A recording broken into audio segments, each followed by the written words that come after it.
This is Dave. Dave doesn't know his home's flood zone and was not able to heed flood warnings. Dave and his home are soaked. This is Noah. Noah is an informed citizen. He was warned in advance about potential flooding in his area. Noah took precautions. Noah is dry. And I saved the animals too. Good job, Noah. When it comes to flood warnings, be like Noah, not like Dave. For more information, visit hcfl.gov.net. Be safe, be informed, know your flood zone.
Flossing in the morning is a really great way to keep your teeth healthy and start the day.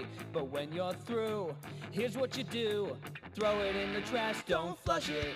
There's a problem lots of people don't know, called sanitary sewer overflow. A condition buried deep in the ground, inside of pipes where bad clogs are found. It's a problem we can all help solve, so throw it in the trash, don't flush it. Baby wipes, bandages, cotton pads, paper towels, dental floss, clog up bad. Medicines, kitty litter, cotton swabs, hair. Throw them in the trash, don't flush it. It just takes a second to do the right thing, so toss it and let's keep our pipes clean. Throw it in the trash, don't flush it. If it's not toilet paper, don't flush it. Even if it says you can, don't flush it. If you're having any doubts, don't flush it. One more time, don't flush it.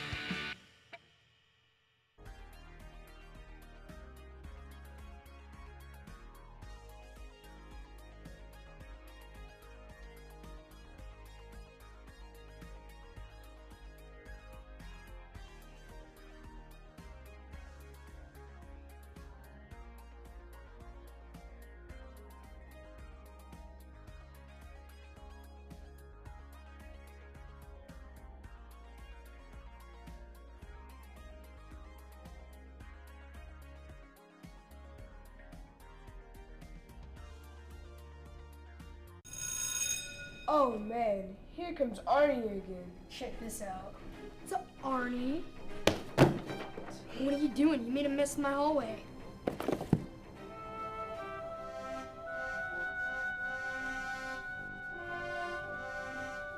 Hey, Arnie. Looks like you could use a hand. Let me help you.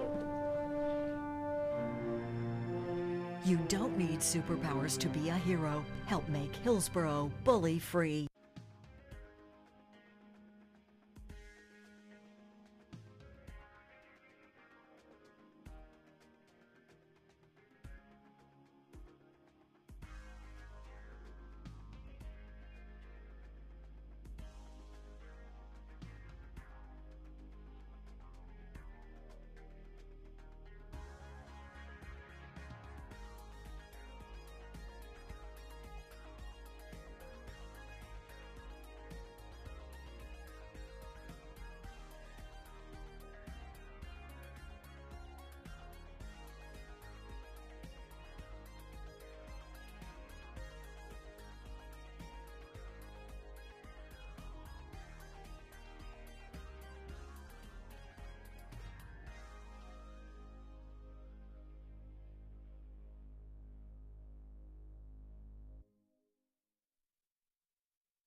Good evening. Welcome to the public hearing regarding the proposed 1% transportation system sales tax ordinance on April 20th, 2022, beginning at 6 p.m., although we're a few minutes late, waiting for a few things to be taken care of. With that, given that this is a hybrid meeting and we have virtual attendance, I will ask the clerk for a roll call, please. Good evening. Overman? Here. Cohen? Here. Hagan? Here. Kemp? Myers? Here. Smith? Here. White? Here. Thank you. You have a quorum? Thank you. And I did get notice that Commissioner Kemp will be joining us shortly. She was running a few moments late. With that, I'd like to offer an opportunity for Mr. Sam Hamilton, our Chief Assistant County Attorney, to introduce the proposed 1% transportation system sales tax ordinance that's on this evening's agenda. And for the record, I'll recognize Commissioner Kemp has arrived. Thank you. Good evening, Commissioners.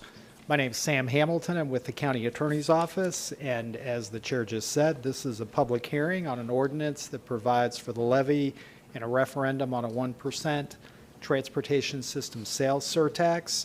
The public hearing was noticed in accordance with law. I've already provided the clerk with a copy of the proof of publication of the ad just for the record. I'm happy to answer any questions, go over any terms of the ordinance if you would like. And with that, if there aren't any questions right now, it would be appropriate to open it for public comment. Excellent. Thank you very much, sir. Is it the board's pleasure to work through the surtax language or to address public comment first? With that, we'll open it. Okay, we'll open it up for public comment. The board welcomes comments from citizens about any issue or concern. Your opinions are valued in terms of providing input to the board members. However, as is requested at the same time that you address the board, that comments not be directed personally against a commissioner or a staff member, but rather at the issue that's on the agenda for this evening. This provides mutual respect between the board member and the public. With that, I won't go through all the sign-ups because the sign-up period has ended. However, we do have 56 individuals on the list to sign up to speak this evening. For participants that wish to speak virtually who have completed the online form, an audio call-in number was provided for you after the form was received by the county. And the chair will call on speakers by name in order of which the requests to speak have been received. Prioritization is based on a first-come, first-served basis. For overflow purposes, the boardroom and the multi-purpose room are designated for speakers only, and those who come to County Center to watch the meeting and not speak will be accommodated in the lobby area. All virtual speakers will be muted upon joining the meeting and will be unmuted when being recognized by the chair by name. Up to 3 minutes are allowed for each speaker. And with that, we'll open up for public comment. The first speaker is a virtual attendance, and that's Vishnu Malhotra. You're recognized. Hello, can you hear me? Yes, we can. Please proceed. You have 3 minutes. All right. I'd just like to start by thanking the Commission for holding this public hearing and for considering the transportation surtax. I am a 17-year-old high school senior. I live in Hillsborough County, and I know that the county desperately needs this surtax. The Hillsborough County transportation is deeply underfunded, and you can see it almost every day. Just by driving to my work or driving to downtown or driving anywhere in Hillsborough County, you can see pileups, you can see a broken transportation system that is prioritizing cars and other means of transportation that are causing more headaches for the residents of Hillsborough County, and a deeply underfunded public transportation system. That's why the surtax is so important, because I believe it's more than 50% of the revenue raised would go towards our public transport system, which is scheduled to have several economic downfalls over the next 10 to 20 years if this tax does not pass.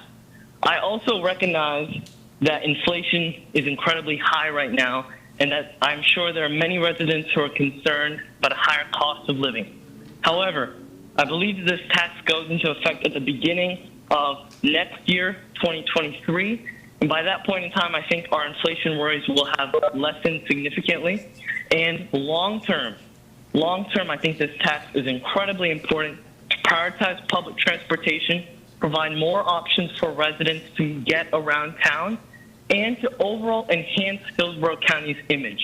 I think our private services in Tampa are amazing and well-developed and bustling, but the public sector has been holding us back. And I think people want a way to get around town faster, more efficiently, without waiting in traffic. And I think it's desperately important for the poorer residents of Hillsborough County to have an effective means of public transportation that is not underfunded and that can actually hold up to other major metropolitan cities. So in short, I think that this tax is a great way of getting Tampa to be on board with public transportation systems in other cities across the country. It's something I believe that we're lacking, and I think it's a great initiative that the board is voting on having the surtax. So thank you for having me speak, and I hope you consider passing this tax. Thank you. The next speaker is Charlotte Greenberg, who's also participating virtually. Ms. Greenberg, you're recognized. I'm here, thank you. This is Charlotte Greenberg, and I live in Lutz. A sales tax is the most regressive tax that you can levy because the rich get richer and the poor get poorer. And this plan to do rail, which we all know this is all about, simply lets the land use attorneys make an awful lot of money getting richer because they will be using their efforts to get development along the rail trail, as they say. A state senator had a constituent come to her, and she spoke on the Senate floor earlier today and said she was an event planner and she was driven out of business by COVID. She's making half of what she made. Her rent was just raised $500 a month because the landlord had everything else raised for the landlord's end. She had to move in with a friend and sell her furniture because she could not afford to store it. You are considering putting a sales tax on a ballot, which is going to be spending tax dollars to do it, even though the private sector, the land use attorneys and their friends, are going to be financing the campaign to try to make people vote for it. The issue is not whether a sales tax is appropriate. A sales tax is not appropriate because it is a very regressive tax. It makes the rich richer and the poor poorer. We still don't have the money that was collected illegally in 2018, and yet more money is on the tab, and that just isn't fair. A yes vote means the rich get richer and the poor get poorer if you put this on the ballot, because we know what's going to happen. Excuse me? So I'm asking you, along with a lot of other people who are suffering, to just say no.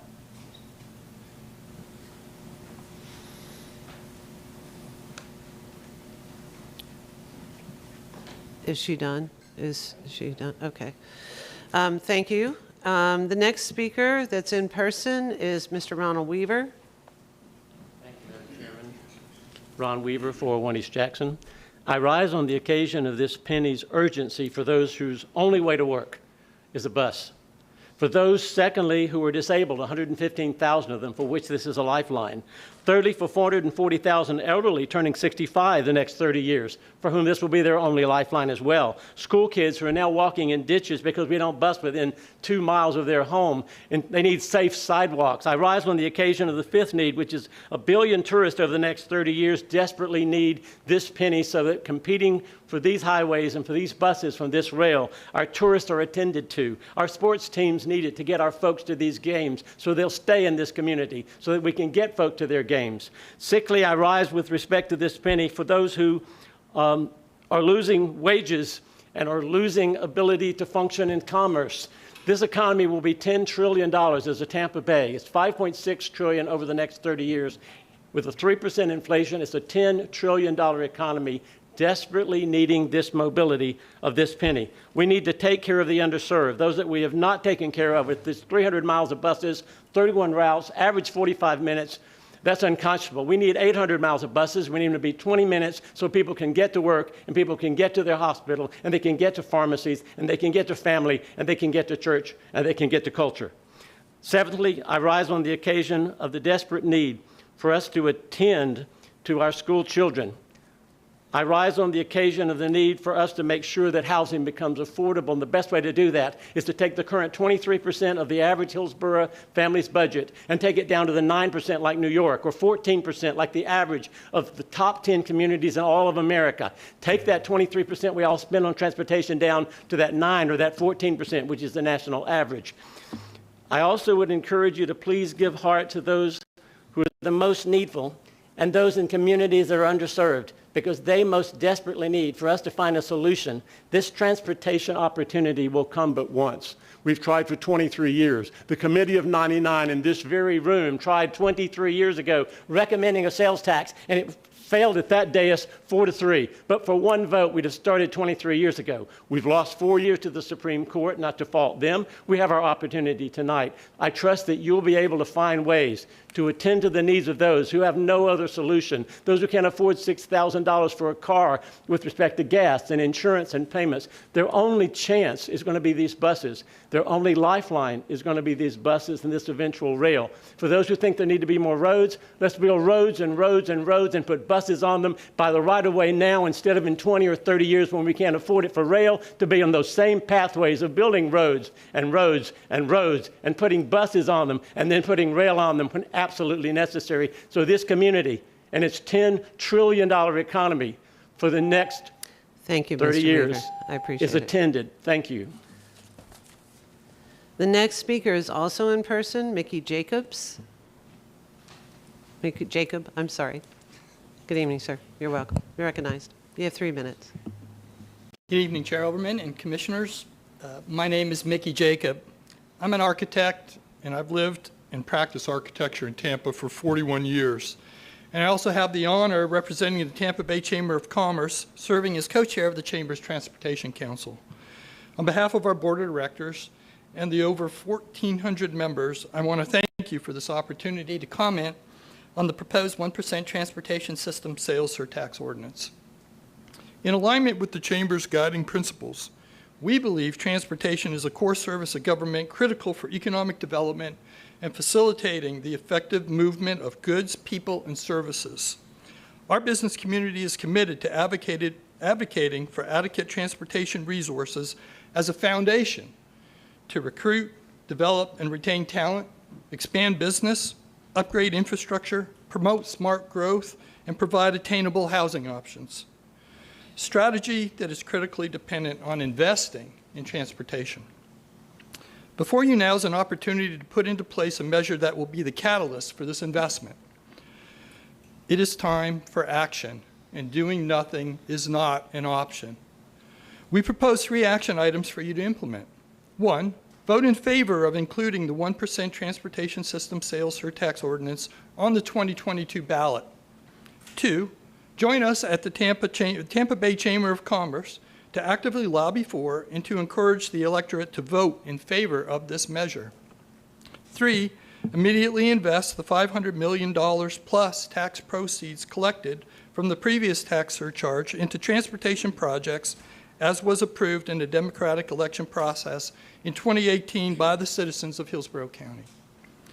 These actions will show the citizens of our county that the business, civic, and political leadership in this county are serious about investing in the growing challenges we face daily, providing efficient, safe, economical, and responsible transportation options. Our county, and especially those in our county that depend on public transportation, cannot grow and prosper without this decisive vision and action. Leadership is not about who gets to make decisions or dictate policy or drive where money is spent.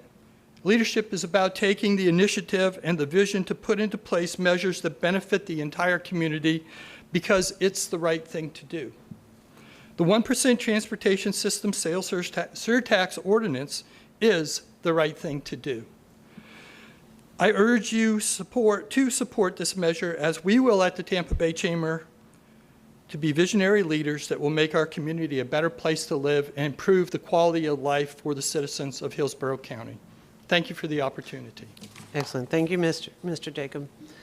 The next speaker to recognize is Rick Fernandez, who's attending virtually. Mr. Fernandez, you're recognized. Thank you, Chair. Can you hear me all right? Yes, we can. Please proceed. All right. Thank you. Good evening to all, and to my friends that I can see out there in the audience.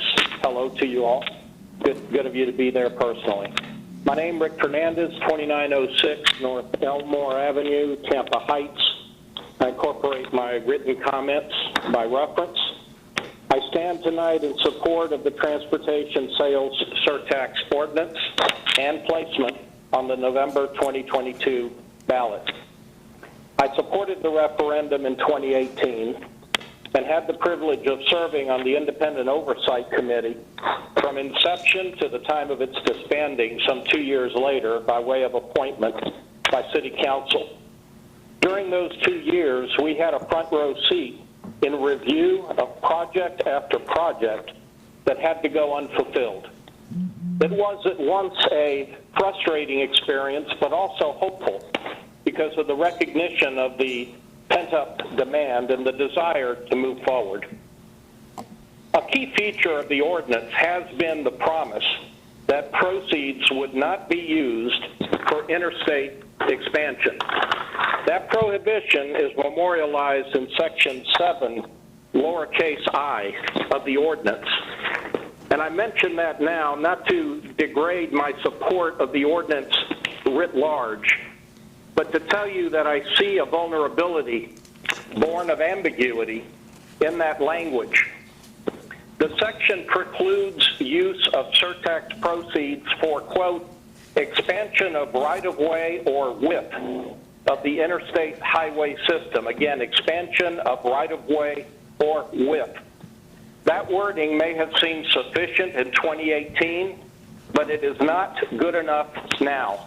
For example, that wording could allow use of surtax dollars for all or part of a capacity project, for instance, a lane addition within the existing right-of-way, such as what's happening on Interstate 275 north of I-4 this very day. I can tell you that that would not be an acceptable result for this voter. The cure to that ambiguity is available to you, and I've offered it by way of a suggestion in my written comments as follows, quote, no surtax proceeds may be used for any of the following uses, lowercase I, expansion of right-of-way, expansion of capacity, or expansion of footprint, structural width of the interstate highway system. That locks it down, makes it as watertight as possible. And I offer that in the spirit of making it the strongest ordinance it could possibly be. Thank you so much for your time. Thank you, Mr. Fernandez. The next speaker is Shirley Wood, who's also attending virtually. Yes, can you hear me? Yes, we can. Please proceed. Thank you. My name is Shirley Wood. I want to say I support no tax for tracks. I live in Lithia, the underrepresented, overtaxed, unincorporated part of Hillsborough County. I'm speaking tonight about the proposed rail tax referendum that most of you voted in favor of putting on the ballot in November. Thank you to those who have not. My husband and I are retired, live on a fixed income. We, like others in this county, are dealing with the highest rate of inflation in years and fuel prices that have more than doubled. People's rent has increased, gas prices have increased, and the cost of food has increased. People are struggling just to make ends meet. Some are even losing the place they live due to rent more than doubling. Some of your social media pages, I see people commenting and asking for your help because they're losing their home due to the fact their home needs a new roof and they cannot afford. And you want to put an item on the ballot that will raise the sales tax, making that roof cost even more? You want to ask us to pay more in taxes? This decision tonight will have real-time consequences. For over a year, we paid a sales tax that has now been declared illegal and still has not been refunded. And now the commission wants us to pay more. How about instead of trying to make us pay more in taxes, you spend the time finding a way to get that illegally collected sales tax back to the people who now desperately need it? Every one of you should absolutely say no to putting this rail tax referendum on the ballot. If you care anything about your constituents, you will vote no on this rail tax. Thank you. Thank you. The next speaker is Mr. Josh Frank. He's also attending virtually. Yes, thank you. Can you hear me? Yes, we can. Please proceed. Thank you. Hello? Yep, thanks. Yes, thank you very much.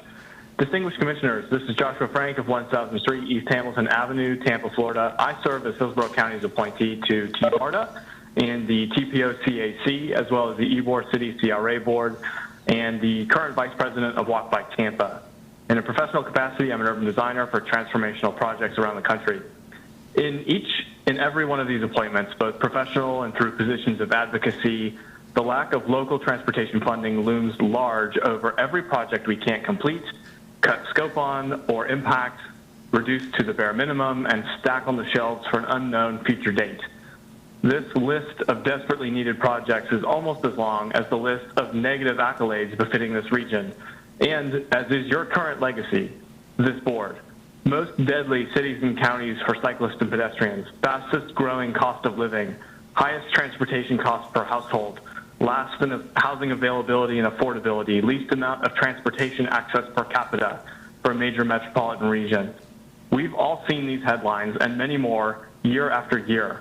They are all connected because we are not. Our national reputation and competitiveness across all these metrics and measures are all impacted by our lack of transportation funding. Put this sales tax increase on the ballot, support it until we get it passed, and let's change the narrative and your legacy from how we lack or fail into how we can lead and provide. Thank you. Thank you, Mr. Frank. The next speaker is also virtual. That's Chris Kenny. Good evening. Yes, my name is Chris Kenny, and I live in Town and Country. And as I've communicated to the board in writing previously, I am in agreement with the needs that we have as far as mass transportation, and I'm in agreement with the mass transportation purposes within the transit restricted portion of this proposal. But because we must absolutely act to cut carbon emissions and we need to reduce congestion. However, I oppose this proposed tax as structured because a sales tax is a regressive tax that disproportionately impacts people with lower incomes.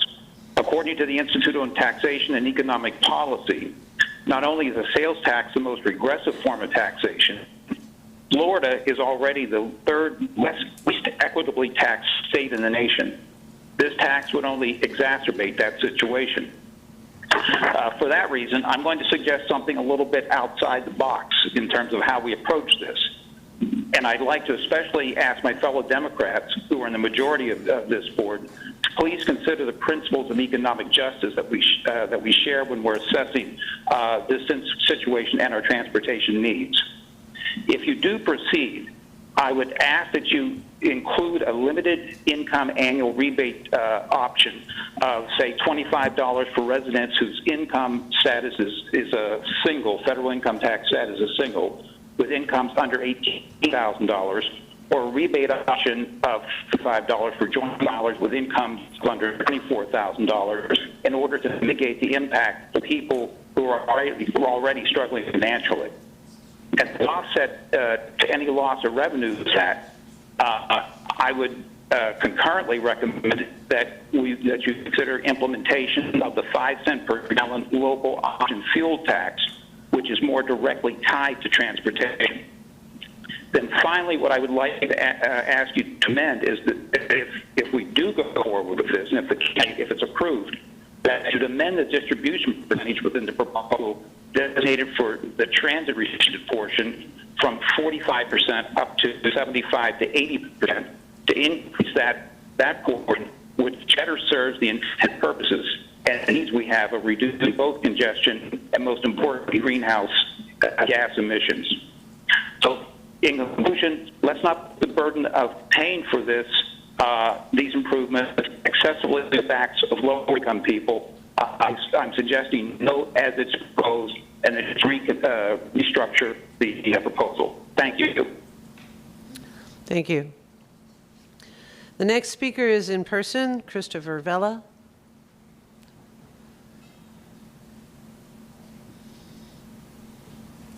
Thank you, Commissioners. This is Chris Vella. I live at 9241 East 11th Avenue. It's Tampa, Florida, 33605. So I'm a history junkie, and I digged into the archives of the Tampa Tribune and found on October 5th, 1980, there was a guy named Randall, and he was part of the Citizens for Transit referendum, the first effort that happened in this county. He says, for 7 years, my wife and I have used public transportation in Atlanta and Bogota. What a surprise we had upon moving to Tampa. Of course, that's with disappointment.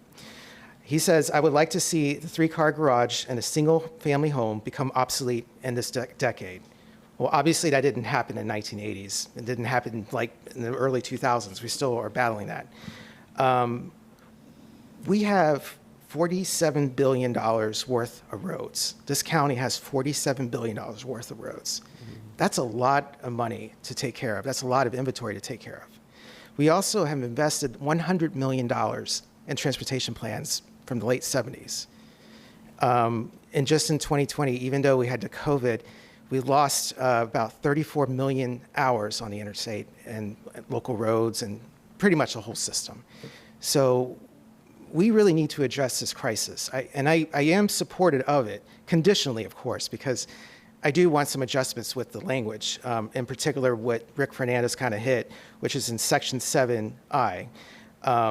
We know that FDOT likes to play with word salads, and I'm finding out that they like to call certain things capacity and not capacity. When certain things are not capacity, they don't go under a radar of stringent air quality or sound abatements. So one of the concerns I have is that we can literally see an interstate system increase in volume and noise and environmental impacts without physical expansion. One example is this. We know that Brightline is going to stop in Tampa. Originally, the high-speed rail was supposed to go through Tampa to the West Shore area, maybe to Pinellas, but there was a 44-foot medium. So if you're on a southbound going from like downtown to West Shore, you'll see this big grassy area. Imagine if some of our money went to filling that whole area up with toll lanes. It could happen. And I'd hate to see that occur. You know, it's just one of those things where we just have to really like button this up and make sure that in the next 30 years, FDOT doesn't have the 6 times to try to make more interstate systems here, because transportation plans happen every 5 years. So I'm trying to prevent this from occurring. I'd rather have the money stay local. I believe in home rule. I believe in your guidance. So we need to keep the money local and invest into our $47 billion of road. Thank you. Thank you, Mr. Vella. The next speaker is James Davison, who's participating virtually. Yes. I'm claiming 3 minutes of Diane Davison's time, too, if that's all right with the Chairwoman. You do have 3 minutes, sir. Please proceed. Okay. My name is James Davison. I'm a physician, and I've lived in New Tampa for almost 30 years and have been involved with transportation for more than 25 years. I currently work in West Tampa, the University area, New Tampa, Lutz, Carrollwood, and Brandon. I have worked in just about every corner of this county. The ordinance you have before you is a lie.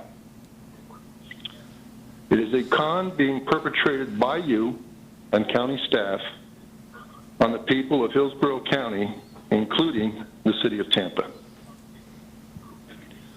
The All for Transportation sales tax has always been a house of cards. Even the Supreme Court declared it unconstitutional. You have $562 million of our money, and we would like it back. Back in our pockets, not your pockets. All the deals in the world can't change what this body did and what it's planning to do again. You are currently filled with joy of conning the voters into giving you a 1% sales tax and worth $16 billion in 2018. We were saved only by the Supreme Court. And now you come up with this disaster, and you want to try to con us again. After making all the promises in 2018 about the infrastructure maintenance, reduced congestion, reduced crashes, fatalities, we find out that none of it is true. I wish all of the people would read the technical memorandums for the MPO. It was a lie, and the promises were lies. With this sales tax ordinance as written by staff's own memo to you today, which was not read to the public, the roads are going to continue to crumble. There won't be any congestion relief. We are not getting home in time for dinner, and some of us are not getting home at all. Some plan, but it doesn't stop there. The equity you pretend to want is not in this tax for anyone, as some of the speakers have already mentioned. You are only going to make the minorities poorer and the poor more desperate. I wonder how the people in this county feel about the gas prices going up and up and costing them more to run their cars. Yet in downtown Tampa, their tax money is paying for free streetcar rides. It's their taxes paying for it, courtesy of the state of Florida. Your time is up, sir. Thank you very much. Before The next speaker is Ms. Diane Davison, also participating virtually. Ms. Davison?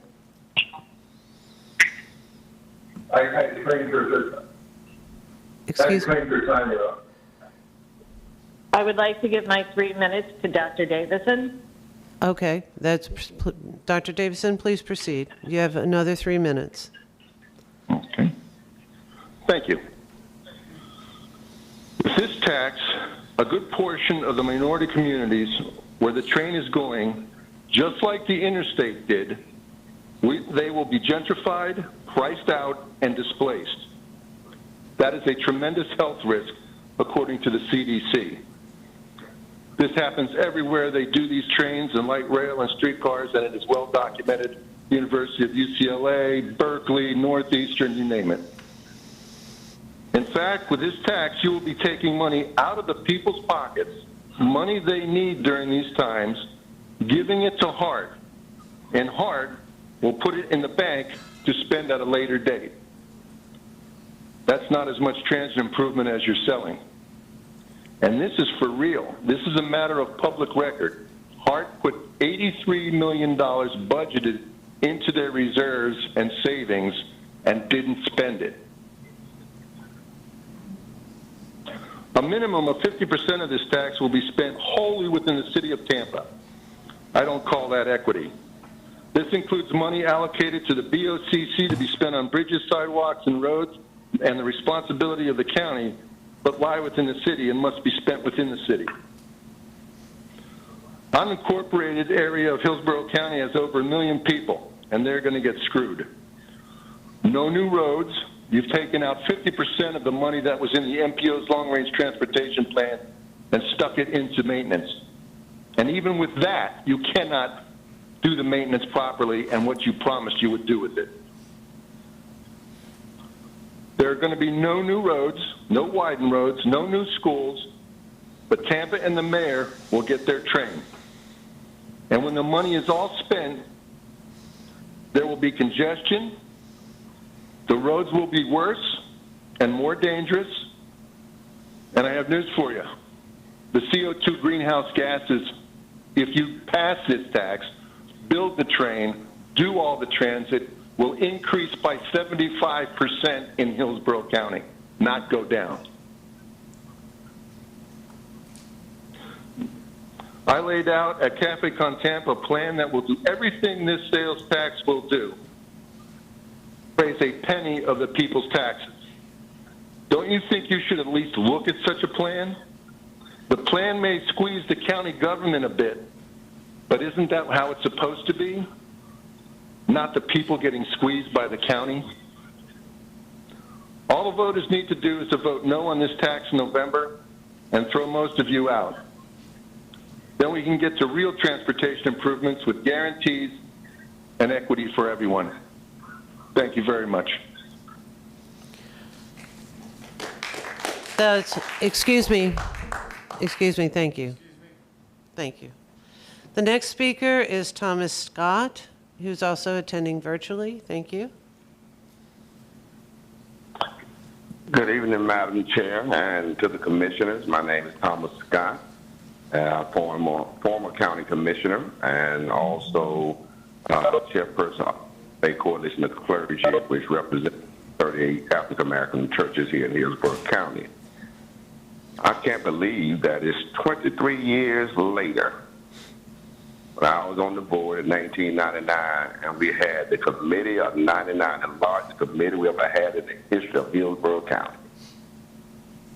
And three times as chairman, we had the same public hearings trying to get this tax passed and get on the ballot. Here we are 23 years later. In 1999, we had the same problem we have now. Overcrowded highways, streets, poor transportation system through Heartline. You can go on and on. Same problem, same issue. In fact, the same people who opposed it in 99 are opposing it tonight, this evening. Nothing has changed other than the fact Hillsborough County has grown larger, more congested, and on top of that, we have lost a lot of economic development and jobs. You do know that transportation go hand in hand with economic development. So I want to encourage the commissioners tonight to move forward. 23 years later, we're still further behind. In fact, I remember we were supposed to get the matching federal dollars that Charlotte ended up getting, and they have advanced and so far much more ahead of us today. I remember, in fact, going to St. Louis. I remember going to Charlotte. I remember going to San Diego. All these places that had light rail and mass transit are doing so much better than we are. We fell behind. We lost our space, our spot, and get federal matching dollars. And here we are again tonight, 23 years later, trying to get the board to move this on the ballot so we can vote. Let the people vote on it and see what the people have. Let the people have a say so. It's amazing. We have the transportation problems 23 years later, and we still have the same issues of rejection as we did 23 years ago. The problem is real. Transportation is still messed up in Hillsborough County and the city of Tampa and all our cities, really. So, board, tonight, I hope that you will move forward, put it on the ballot, let the voters decide whether they want to tax themselves or not. And by the way, you need to educate the community. Educate the community why the Supreme Court said it was unconstitutional. Thank you, Bishop Scott. Your time is up, sir. Thank you very much. The next speaker is Gerald White, who's attending in person. Mr. White, could you come to the podium, please?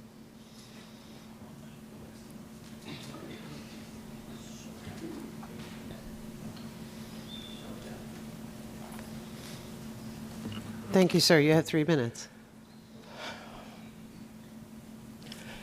Thank you. Thank the Board of County Commissioners. I was in the audience. I was at the public hearing 23 years ago. Pam Arroyo sat on my right at that time in the same type of meeting. County Commissioner, former County Commissioner, Reverend Dr. Thomas Scott sat on my right in that same meeting. 23 years ago. I can't believe it's been that long that we have been crying out as citizens for help. I'm still crying. I'm still pleading. I'm still hoping. I'm still wanting help. Solve the transportation problem in Hillsborough County that is out of control. We need help. I voted for the previous tax. I'm ready to vote for the next one. Put it on the ballot. Give me the same opportunity that the citizens, not the government, the citizens of this county put on the ballot. We respect the right of the third branch of government, but we're back to do it again through the elected officials that we put in office. The African American people desperately crying out for help with transportation. We want jobs, we want good jobs. Black folks can't get out in South Tampa. We can't get out on County Line Road where all these major businesses are stacking up, paying high wages. Give us an equal opportunity by way of meaningful transportation. It's a basic fundamental right. Help us by putting this on the ballot and giving us an opportunity to vote, and I'm ready to vote. My wife is ready to vote, all of my kids are ready to vote, all my neighbors are ready to vote, all my church members are ready to vote, and my colleagues throughout this community, all the organizations I've talked to, we're ready to get down and cast our ballot for yes. But you got to do your part and put it on there and give me that opportunity and let us rock. And take me into retirement. I can't believe. Take me into retirement. I'm 59, and that's how long we've been crying for this. Don't take me into retirement without help with meaningful transportation. Take me into retirement so I can live out my golden years with meaningful, affordable transportation here in the native Florida in which I was born. God bless you. Thank you for hearing my concerns. Thank you, Mr. White. Thank you. With that, the next speaker is Carmen Edmonds, who's also in person. Ms. Edmonds, come to the podium, please. You're recognized for 3 minutes. Hi, Carmen Edmonds, and I appreciate what the last gentleman just said, and I agree that we need good public transportation so that these people can get to jobs. So in preparing for tonight, though, I was overwhelmed with what to say and which issue to talk about. It seems there's a very deep tangled web between the BOCC, City Council, the Mayor, PACs, and special interest groups. Sadly, it appears the elite and elected officials are calling the shots and not listening to the voice of the people. However, I want to narrow in on the HEART program. Why am I being asked for more of my hard-earned money to fund a chronically broken system? Like he said, they've been asking for this for 20 plus years. In the last few years, we've gone through 2 CEOs, and now employees are complaining about the current CEO. In an article I came across, the headline is, at least 50 administrative level employees left HEART over the past year, some claim a toxic workplace. Employees are leaving in high numbers from the Hillsborough Area Regional Transit Authority, documents show, and some claim it's due to caustic environment. The former HEART employee said that the alleged toxic work environment didn't come out of a vacuum. The fallout from the past 2 CEO scandals helped create a volatile situation. HEART has seen its share of controversies over recent years. Last year, an investigation found that the company's former CEO had participated in abuse, hostile, humiliating, and bullying behaviors. HEART paid nearly $100,000 in vacation pay, severance, settlement, and attorney's fees for her to resign from the agency. Another HEART CEO resigned from the agency in 2020 after the HEART board had initially voted to fire him. An investigation alleged he violated 8 agency policies, including giving a contractor unfair advantage on a massive contract. He misused a credit card and all other kinds of things. The new CEO was selected by the organization's board of directors November 4th of 2020 following a national search. Even though HEART was financially strapped, the organization paid her $250,000, even though she still requested more at $288,000, which is above the ceiling pay for that position. She asked for a 15% raise should the Florida Supreme Court pass the countywide transportation surtax. This year, she got her raise and now makes $288,000. At the same time, union workers struggle to get HART to bargain with them over their contract. A commissioner from the BOCC that is chair of the HART Board of Directors said the CEO is highly qualified and that funding problems are the main source of issues at HART. Are we really sure about that? 2 HART board members who are also county commissioners agree more funding is the key to solving important problems with the local transportation system. They said that the county has several priorities, including road repair, bicycle, pedestrian safety, and of course helping fund HART so it can operate more efficiently. I completely disagree. Your time is up, ma'am. Thank you very much. We don't need to throw more money at a broken system. Your time is up, ma'am. Thank you very Fix the system, much. please. The next speaker is signed up to speak in person is Mr. Jeff Dow. Mr. Dow, please come to the podium, please.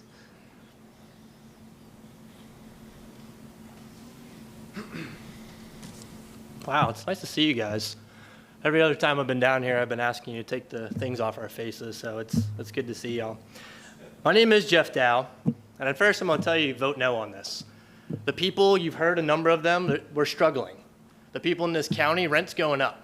My rent went up, I got to figure out an extra $300 that out of nowhere. Same house, nothing's changed, more money out the door. Tax is only going to be one more thing added on top of that. Gas, continuing to go up as well. I was doing some research. I looked into the last time that this came up. The people who came up to this microphone told you the same thing. We don't want this. This is going to add additional taxes. This is going to be illegal. It was found illegal. You guys already have your decisions. I know you have your minds made up before you even came in here. I understand that. I know that you had your minds made up also going into the last redistricting. I think it's interesting. I feel bad for some of y'all. District 3, I don't know how you handle the other 4 specifically. Your map made sense for the people. The people came in and spoke to the board. The board didn't want to listen. They made their decision anyway. The communities came in, they spoke. They told you what they wanted, and you didn't listen. We told you what we wanted in 2019, and you didn't listen. I did 10.5 years in the Navy. I fell in love with Tampa Bay. I've been to 15 countries on 4 different continents, and I love this city. I love this county, and I'm going to do whatever I can to protect it. And right now, it's using my skill set as a former Intel analyst to look into the background, to look into the money flow, to see what the connections are, and hand it over to all of your competitors. I'm tired of the leadership of this county, and I'm going to do whatever it takes to ensure that we have a safer, better leadership going forward that actually listens to the people that come up here and speak to you. I have other things I could be doing right now. Coming down here is not one of them. But I'm going to tell y'all right now, I know 4 out of the 5 of you are up. 4 out of the 5 of the Democrats are up. These seats are going to be replaced by we the people.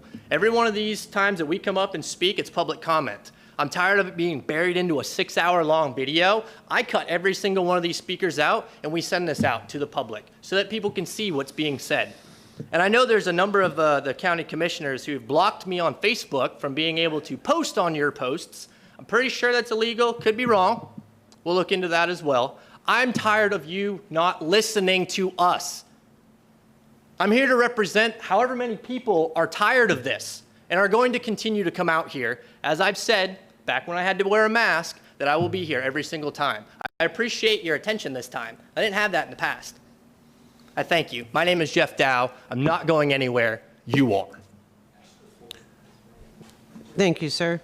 The next speaker is Ms. Karen Jarosz, who's also attending virtually. Yes, hi. My name is Karen Jarosz, and I support no tax for tracks. At a time when residents need relief from inflation, high gas prices, and rising food and housing costs, you're adding to their pain. Inflation is currently a record 8.5%, and this tax would take it to 9.5%. While I support robust bus service in the urban core, HART already has a funding source. And despite ever-increasing hours of service on the street and a great increase in county population, HART's ridership has been declining significantly since 2015. In 2015, HART had over 15.5 million trips. At the end of 2018, a full year before the pandemic, HART's ridership was a dismal 9.8 million. Today, it's below that with little prospect of going higher. The rail and BRT spending in the proposed tax plan is extremely costly to build and operate and will provide relatively little mobility except to the declining number of downtown commuters. Consider commuter rail in Orlando called SunRail, which opened in 2014. SunRail's operating expenses are $59 million this year, and they budgeted only $2.3 million in fares to recover those costs. That means instead of the standard fare box recovery rate of 25%, SunRail is expecting its fare box return to be under 4%. 4% means taxpayers subsidize 96% of SunRail's operating expenses. SunRail was supposed to be the poster child of what commuter rail could look like in Florida. So let's look even further. For every daily round trip a commuter makes on SunRail, it costs $120. That's right, $120. So the rider pays $5 and taxpayers pay the rest. Residents in Hillsborough County shouldn't be asked to pay over $100 per commuter per day to ride a train downtown. Taxpayers would be better off if you bought each current daily commuter a new Tesla every year and paid for their insurance and operating costs. That's how expensive these things are. In fact, a commissioner in Pinellas County who supported the Greenlight 1% that failed in 2014 said in 2020, well, it may turn out to be quite a blessing that we have not invested heavily in rail or heavy tracks. This plan costs too much and it moves too few. With a $7 billion budget, surely this county can reprioritize its spending to adequately fund our roads that 89% of respondents say is their #1 priority. And that can be done without raising taxes. Vote no on this tax plan. Thank you. Thank you. The next speaker is Adrian Rodriguez, who's also attending virtually. Madam Chair, Adrian has not checked in. Okay. With that, we'll move on to the next speaker. Signed up is Ms. Sharon Calvert, who's in person.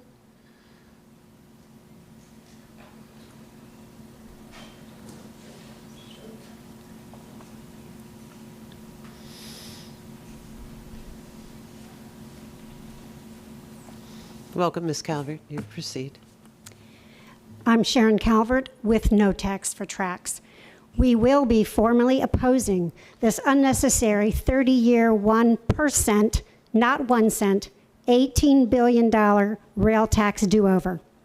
Common sense tells us with raging inflation, skyrocketing food prices, economic uncertainty, this is no time for massive sales tax hikes that hurt the poor, the low income, and the fixed income the most. Common sense tells us this 1% tax hike is inflationary and directly hits the bottom line of all businesses with commercial leases. Common sense questions why the county is hastily pursuing a new $18 billion tax when the county still owes the taxpayers $562 million of illegally collected AFT tax dollars. Common sense questions why the county only considers a massive new sales tax hike when we know other county revenues and funding sources can fund its transportation needs. Let's put common sense aside. When the county presented at the September 2021 Transportation Workshop, it was different from what the county presented to the public at the open houses. That was different than what the county presented to you after the open houses, which is different from the memo the staff wrote yesterday. And none of it matches the 20-year transportation plan of the TPO, which 5 of you sit on and approved. There is no real transportation funding plan. Only a 100,000-foot moving target. The TPO's 20-year plan includes this tax and using all of a newly reauthorized 0.5% infrastructure or stadium tax to be able to fund road widening.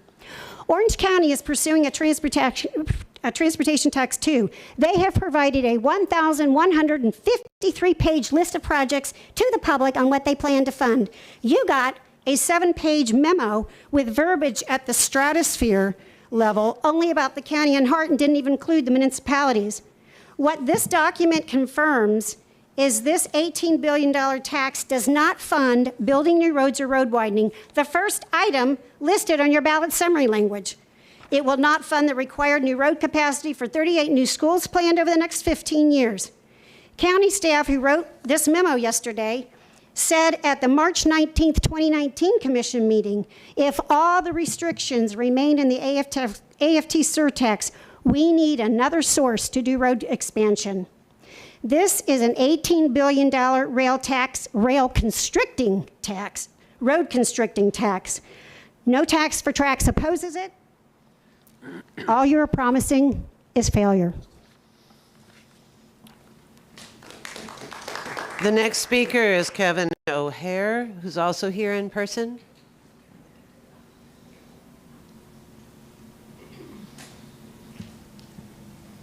You have 3 minutes, sir. Hi, good evening, y'all. Kevin O'Hare, 2202 Lois Ave, Tampa, Florida. It's good to see everyone. It's actually been a couple of years since I've been in this room, so happy to see everyone's hopefully happy and healthy. I'm here to speak in favor of the 1% sales tax increase for transportation improvements. Hillsborough County has been growing by leaps and bounds. I've been here my whole life, and many opportunities in my life. I've had the opportunity to reinvest by living here more and being a part of this community more, and I believe it's because this community has a lot of potential. And I'm not going to belabor this point too much, but transportation has continued to hold our community back. I don't need to spend a lot of time on that point because I think we're all here for that reason, and we all agree that is an important point. And we know what the naysayers will say about this referendum, that it's never the right time, never the right place, and not really propose a real plan forward when we get down to the real issue facing Hillsborough County, and that is a lack of options. Right now, inflation and higher housing costs are driving up prices all across the board. But what makes inflation hurt Hillsborough County more than other places is the lack of real options for residents to get around. County residents have no options other than to pay the cost of gas, which continues to go up and will continue to go up over time. County residents have no choice but to drive a car that, if it breaks down, the cost of used cars have gone up over 30%, one of the highest increases in prices over years in the past 2. And repair parts, if you've repaired your car recently, you know are few and far between. Car dealerships are struggling to keep new cars on the lot, so Hillsborough County voters are given no choice but to continue to invest in a mode that has no real options and no real relief during a time when they need it most. County residents have a choice, and they voted to give themselves a choice 4 years ago, pardon me. They asked for relief, and now we're asking for it again. And they're still stuck in traffic after waiting for 4 years, still spending more than the national household average on transportation costs in the top 30 metro areas across the country. And the reason why is simple. We deny Hillsborough County voters choices. We deny them the option to move around the county and to have mobility freedom to get to and from. You've heard it from folks before me. You'll hear it from folks after me. Please give Hillsborough County voters an option. We did that in 2018, and we should do it again in 2022. And I do just want to highlight real quick, I think the first speaker that came up, since I have 30 seconds here, was a 17-year-old from Hillsborough County Public Schools, and that really lightened my heart. One of the first times I came up here was when I was 17 to speak on this very issue. So if they're still listening, keep on at it, and come on down next time. It's a little open in here, so thank you so much. Thank you, sir. The next speaker is Taylor Ralph, who's attending virtually. Good evening, Commissioners. Taylor Ralph, Tampa, Florida. Thanks for your time. I'm here to encourage you to please vote to put this on the ballot and allow the voters to decide once again if they are willing to be taxed for the transportation solutions and benefits that will improve their lives. I think it's very important that everyone understands that we're not taxing people for rail.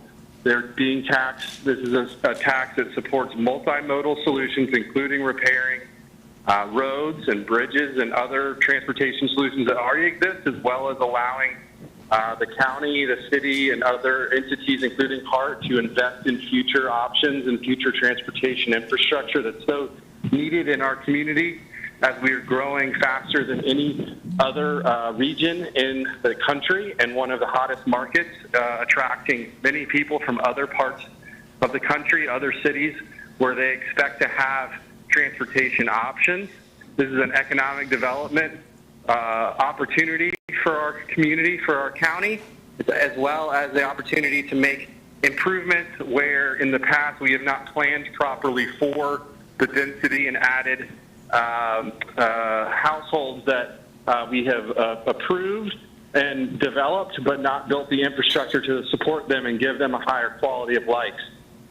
I think it's also important to realize that we are taxed for many things, and most taxes or any other fee is a regressive scenario, and we do need to consider the effect on lower income communities, but we have to consider that through the lens of also considering the benefits that this tax will bring to lower income individuals in the form of giving them options to reduce the burden of transportation costs, the burden of inefficient transportation, and the burden of time spent in a car and the maintenance of that vehicle and the impact on their life because they are required to be dependent on these things because they cannot find an affordable home that is connected to a transit option that will give them more time with their family and less time spent in their vehicle. So I encourage you to please put this back on the ballot, allow the community to once again vote for their future. Over 65% of the community voted for it last time, and with the right education and communication, I know that the outcome can be the same, and we'll do it, we'll get it done, and we'll have the opportunity to properly invest in the future of our community. Thank you. Thank you, Mr. Ralph.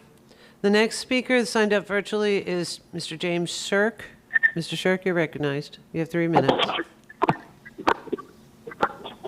Thank you very much. I hope that the strawmen that are being beaten by the opponents of this decision will survive the evening. But no tax for tracks folks seem to think that we're voting on a rail referendum. I didn't see that in there.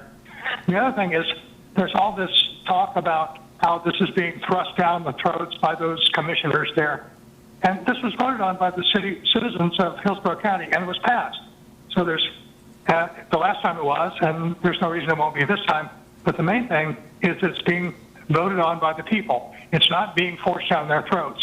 It's going to be a choice made by the citizens of this county, and the people saying no to that should just listen to the people, not their own bought and paid for sponsors.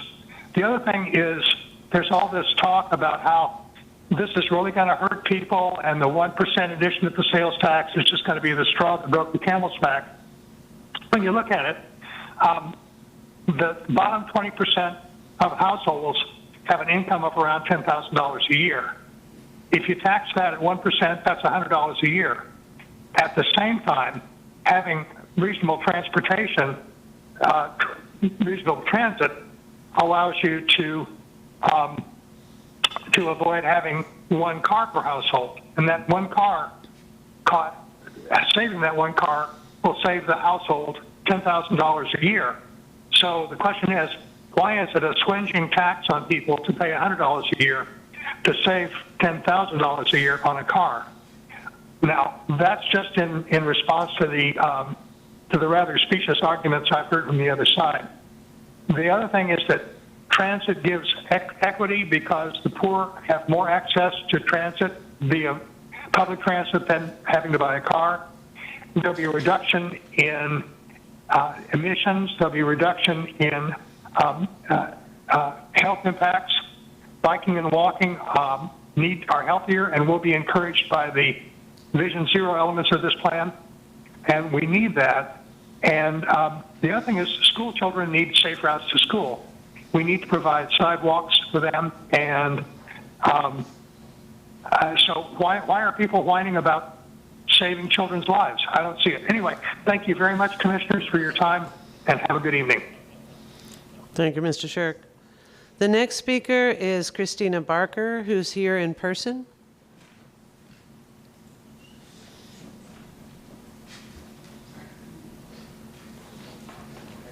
You have 3 minutes, ma'am. Thank you. Good evening. I'm Christina Barker, and I'm here to speak in support of this board moving forward with a new transportation referendum. I'm sure you're all very surprised to hear that. Most simply put, a failing transportation system takes away people's choices. Residents have no choice but to move further away from employment centers and pay more for their commutes on our broken roads. Patients have no choice in how they get to doctor's appointments when the bus only comes once an hour. Students have no choice in how to get to schools when there's no sidewalks for them to walk on, and we could go on and on. Without investments in transportation, we cannot address housing affordability, we cannot address sprawl, we cannot address school capacity issues. All for Transportation was born out of the frustration that grows when people are denied a choice, and with it, a voice in the future of their community. I've heard something today we heard in 2014, in 2016, in 2018, and in 2020. Not the right plan and not the right time.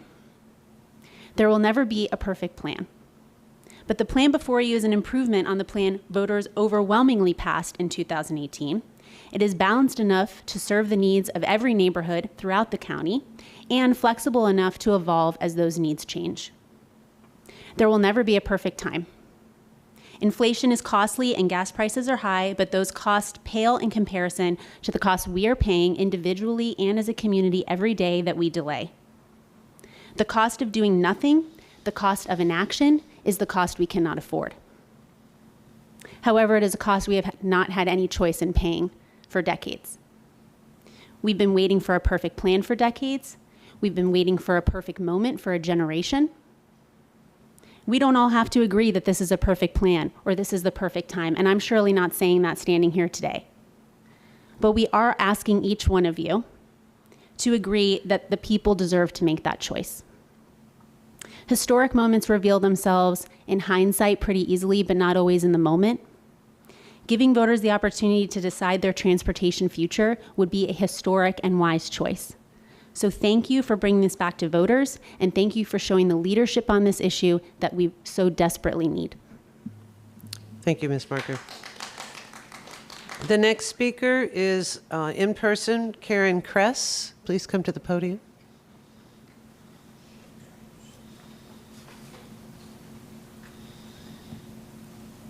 You have 3 minutes, ma'am. Thank you. Hi, my name is Karen Kress. I live at 7513 East Phoebe Lane.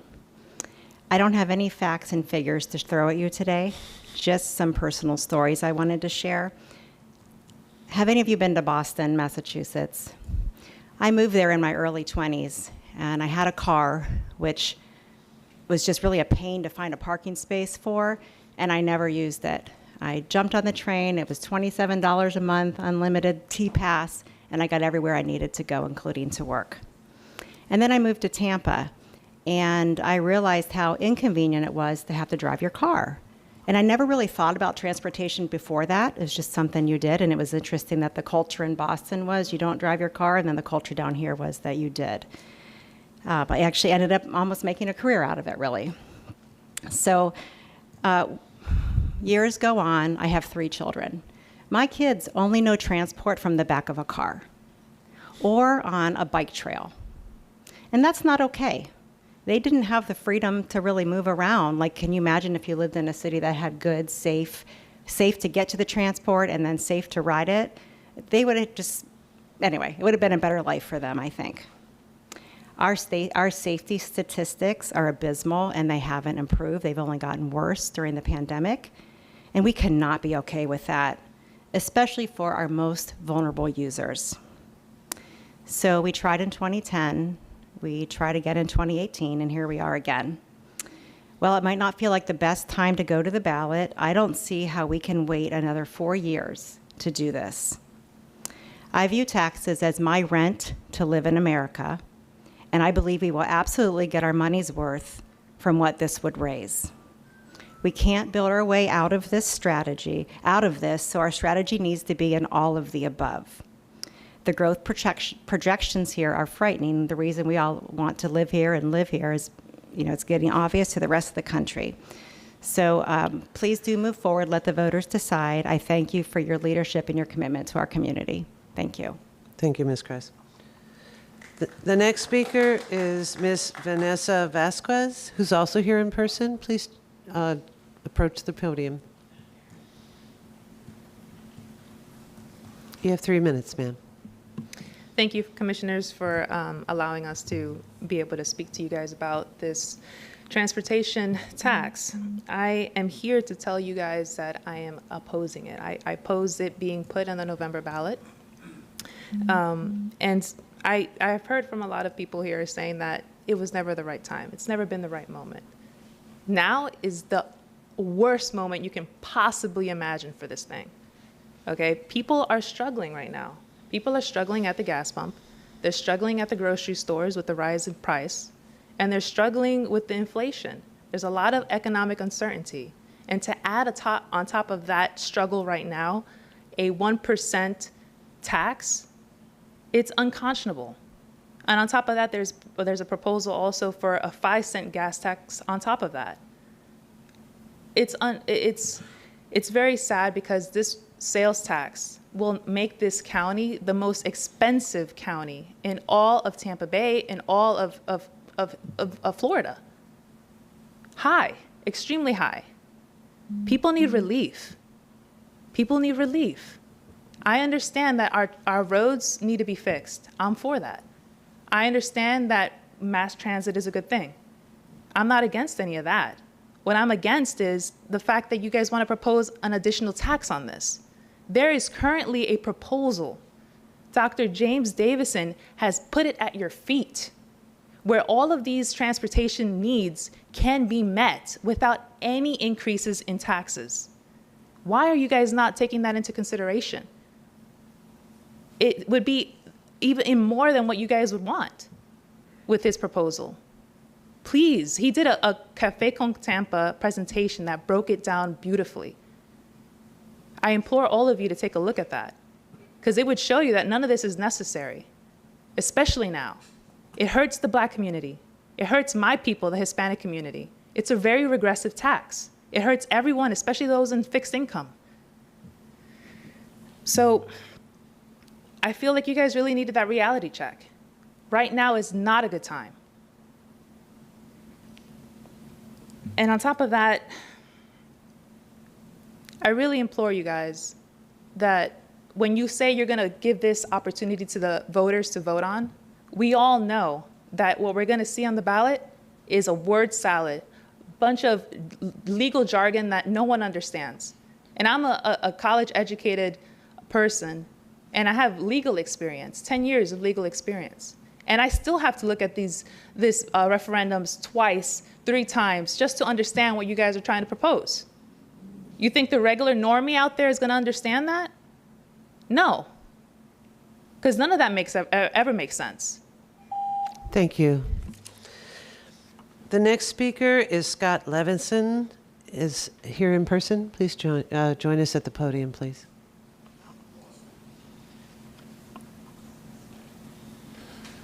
Good evening, Commissioners. My name is Scott Levinson. I live at 4809 Wynwood Drive, and I am a lifelong resident of Hillsborough County. I'm not here to tell you all and fight with the fact that our system is broken, that our transportation system needs help, that what we are discussing here today isn't necessary. But what I am here is asking you, how? The former speaker just talked about other plans. You all, and I understand elections, we all go to our corners and we fight for our sides. But once we're elected, you are here to represent all of us, not one side, not the other side. Times are tough for people. Those of us that have lived good lives, we may not understand that. Those of us that have spent time with those families do understand that. And maybe it's time for a reality check. And everyone's saying there's never a good time. And there might not be, and there might be. But I have questions that I know you can't answer or won't answer now, so we'll call them rhetorical. You talk about, as commissioners, you understand what the people want. what we need. How many of you missed a paycheck over the last 2.5 years? How many of you worried about bringing home money to your family to feed them because you no longer had a job?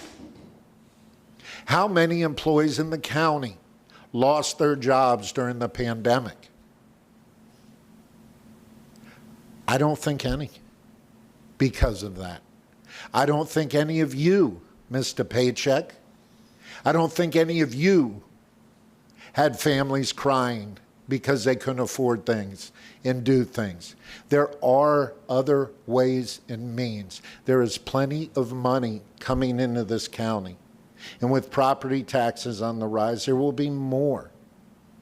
I implore you, I ask you to look at the people on the streets. It's not always about the elites. It's not always about the consultants, the firms making money off of this. We talk about the neighborhoods, we talk about everything. I am asking you to understand why you were elected, to have a heart and to have fiscal responsibility. Look for other ways. Now is not the time. Thank you. Thank you, Mr. Levinson. The next speaker is Amber Dickinson, who's attending virtually. Dickerson? Madam Chair, the next three speakers, Amber, Nancy, and Daisy, have not called in. The next speaker we have is Danielle Rizzo. I'm sorry, could you repeat that? I was having difficulty hearing you. The next three speakers, Amber, Nancy, and Daisy, have not called in. Okay, so the next speaker is Daisy Young, who's attending virtually. She has not called in. Our next speaker would be Danielle Rizzo. Okay, Danielle Rizzo is our next virtual speaker. Good evening. My name is Danielle Rizzo. I live in southern Hillsborough County, and I would like to address the board members and the residents of Hillsborough County. This 1% surtax is just another reflection of how poorly the board has done with planning for this county and having the citizens of Hillsborough County continue to bail you out. We are a vastly growing county and need to plan accordingly ahead of time. South Hillsborough County has been growing at rapid rates, and we are allowing growth without thinking ahead for infrastructure purposes. This tax should not be taken from the citizens. It should be taken from the ridiculous amount of builders you're allowing to build and process in this area. You're once again punishing the citizens and making them pay for your misjudgments when these funds should be coming from all of the builders and developers that are coming to our county. This tax will total $18 billion in costs for the residents of Hillsborough County residents. Let me say it again, $18 billion. Our property taxes are supposed to cover transportation and roads. What are you doing with our money? Because apparently you're not allocating it properly. You still owe us money you illegally collected from the residents of Hillsborough County. Many speak on implementing this tax to support transportation for the underprivileged. Do you realize at the rate you're going, the middle class, no less underprivileged, won't be able to afford to live in this county? This is just another example of you failing the citizens you represent. If my work reflected as poorly as yours does, you demand I be fired. You ask to hear from the people, yet you never listen. You all need to go. You hope to put this on the ballot in such a way that people who haven't done their research vote yes. We've already proven that you can't handle our money and will demand you return the money you illegally stole from us. Give us our $562 million you owe us, crooks. I understand you all always find a way to pad your own pockets, but most of us residents don't have that luxury and can't afford this on top of inflation. Thanks, Dems. I've been here for 22 years, and you all in the last few years have destroyed our way of living. Let me be clear. I agree with mass transportation and our roads being fixed, but I do not agree with you constantly taking from your citizens, yet never properly delivering. With that being said, I urge you to say no to the 1% tax being put on the ballot. Thank you. Thank you. The next speaker is in person. That's Hoyt Prindle.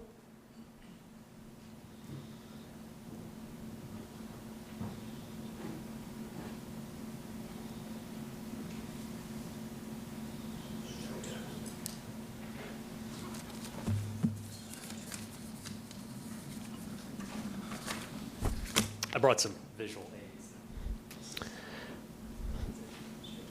Yep.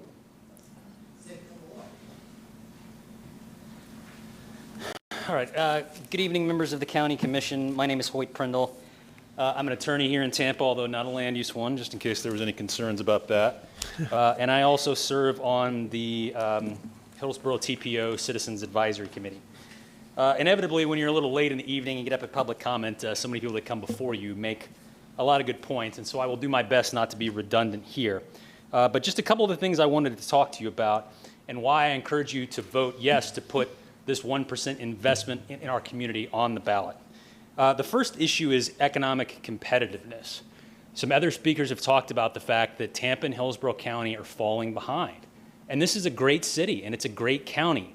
And we can't attract the talent we need here to keep the business community growing, to keep our economic growth going, if we don't invest in our community. We also can't ensure the economic and social mobility of our citizens that live here and that grew up here if we don't invest in our community. And let's talk a little bit about the actual numbers when it comes to investments like this in our community. For every $1 invested in public transportation, there is $4 in economic growth generated.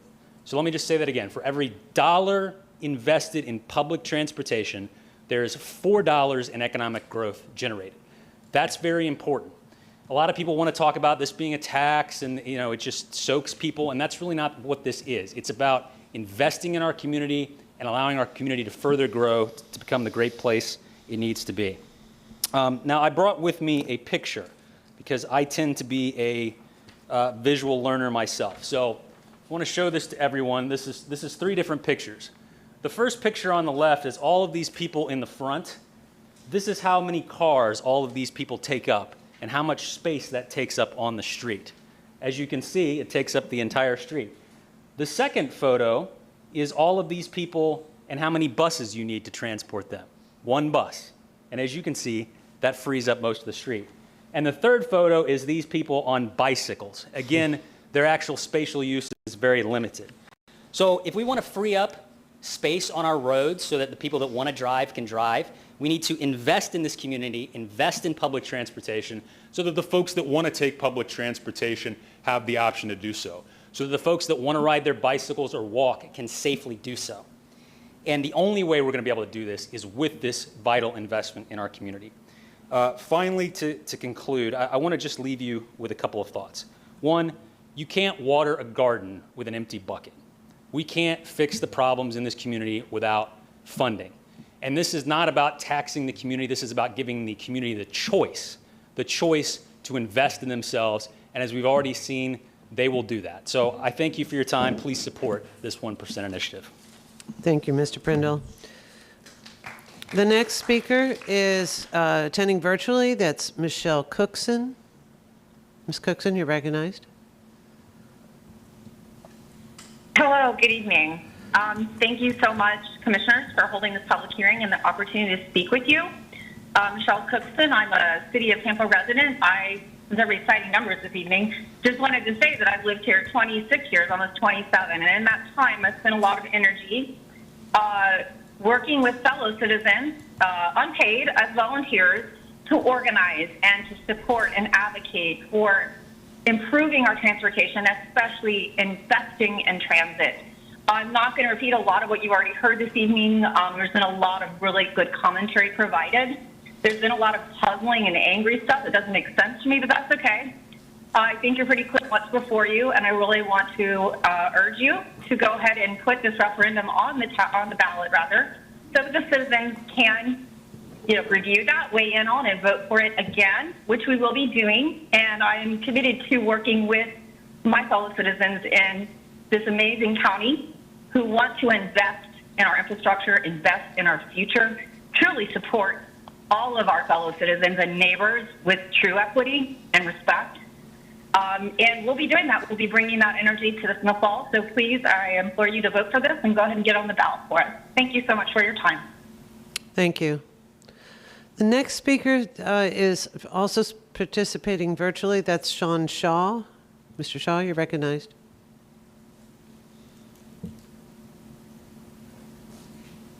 Madam Chair, it looks like Sean had disconnected. Okay. But he was connected before? I believe he checked in, but he hung up on the line. Okay. All right. Well, maybe he will return if he got disconnected. Sometimes that happens. There is also the next speaker that signed up virtually is Josie Fickey. Is Ms. Fickey available? Yes, ma'am. I'm here. Good evening. You're recognized. Please proceed. You have 3 minutes. Good evening, Commissioners. I'd like to thank you for giving me a moment to speak with you. I'd also like to recognize Stacy White and his work with his interns at the open house in Riverview. Thank you, Mr. White, for helping us residents understand what's going on with our commissioners. I also would like to address Ms. Meyer, who was also greeted by several disgruntled people at the same meeting because none of us are for this. We are Hillsborough County residents, and we are not for this tax increase. We hear a lot of pros from investors. We keep hearing the word investors come up. People that want to build a metropolis out of our Tampa Bay. If we look around, half of Tampa Bay right now in Hillsborough County is under construction already. We are already investing and working on our infrastructure. And while we're doing that, we're losing our inner city communities. Black communities that have been in Tampa Bay for over 100 years are being relocated for the Crosstown and other endless Tampa Bay programs. They want to holler diversity, and Mr. Weaver is here every meeting wanting to pitch his investment. Now we have lawyers and past county commissioners who've been trying to force this down our throats for 20 years, and we have been rejecting it. And yet here we are again. You still owe us over $500 million from the last time you tried to take money illegally from the residents of Tampa Bay. If these investors are so interested in investing in Tampa Bay, then they can pay for this transportation themselves. They can invest in their transportation issues.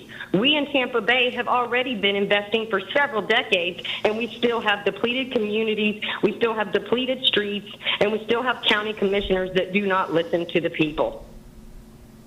I think Dr. Davis's plan should be addressed and listened to. It should be exposed to more residents so that they're aware that we do not have to be forced to pay any more money for infrastructure or investing in our communities. There is other ways. I thank you all for your time, and have a good evening. Thank you. The next speaker is Chase Harrison, who's here in person.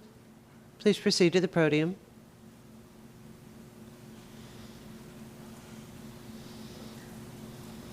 Welcome. Hi, good evening. I'll reiterate what Mr. Dallas said. It's good to see everybody's faces again. I'm glad we've got that past us now. Here we are 4 years later, and history repeats itself. So we're hearing the same arguments on both sides of this issue. I'm coming at a point where I'm going to stand up for the people who are in Waimama, who are in Citrus Park, who are in Sun City living on a fixed income.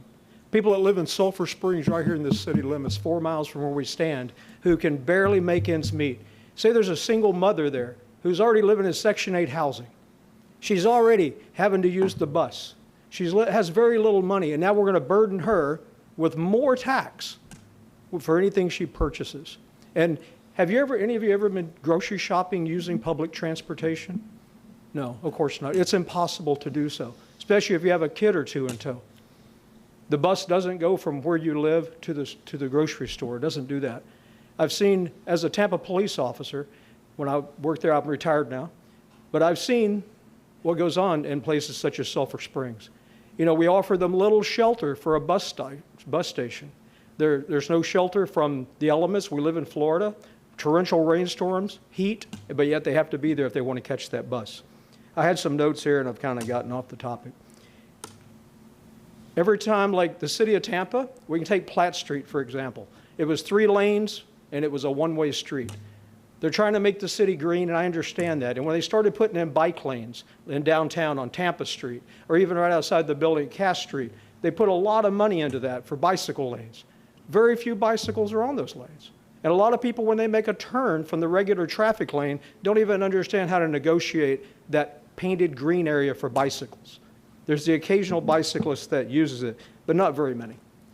It seems like the county commission, most of the interest for this entire county focuses on the city of Tampa. And if the city of Tampa wants a train, by all means get one. But don't expect someone in Waimama to come up with the money for that. It's just not fair. Thank you. Thank you. And the next speaker is, okay, Sean Shaw is back online. He must have gotten disconnected. Is Mr. Shaw available? And I'll recognize him before we go on to the next virtual attendee.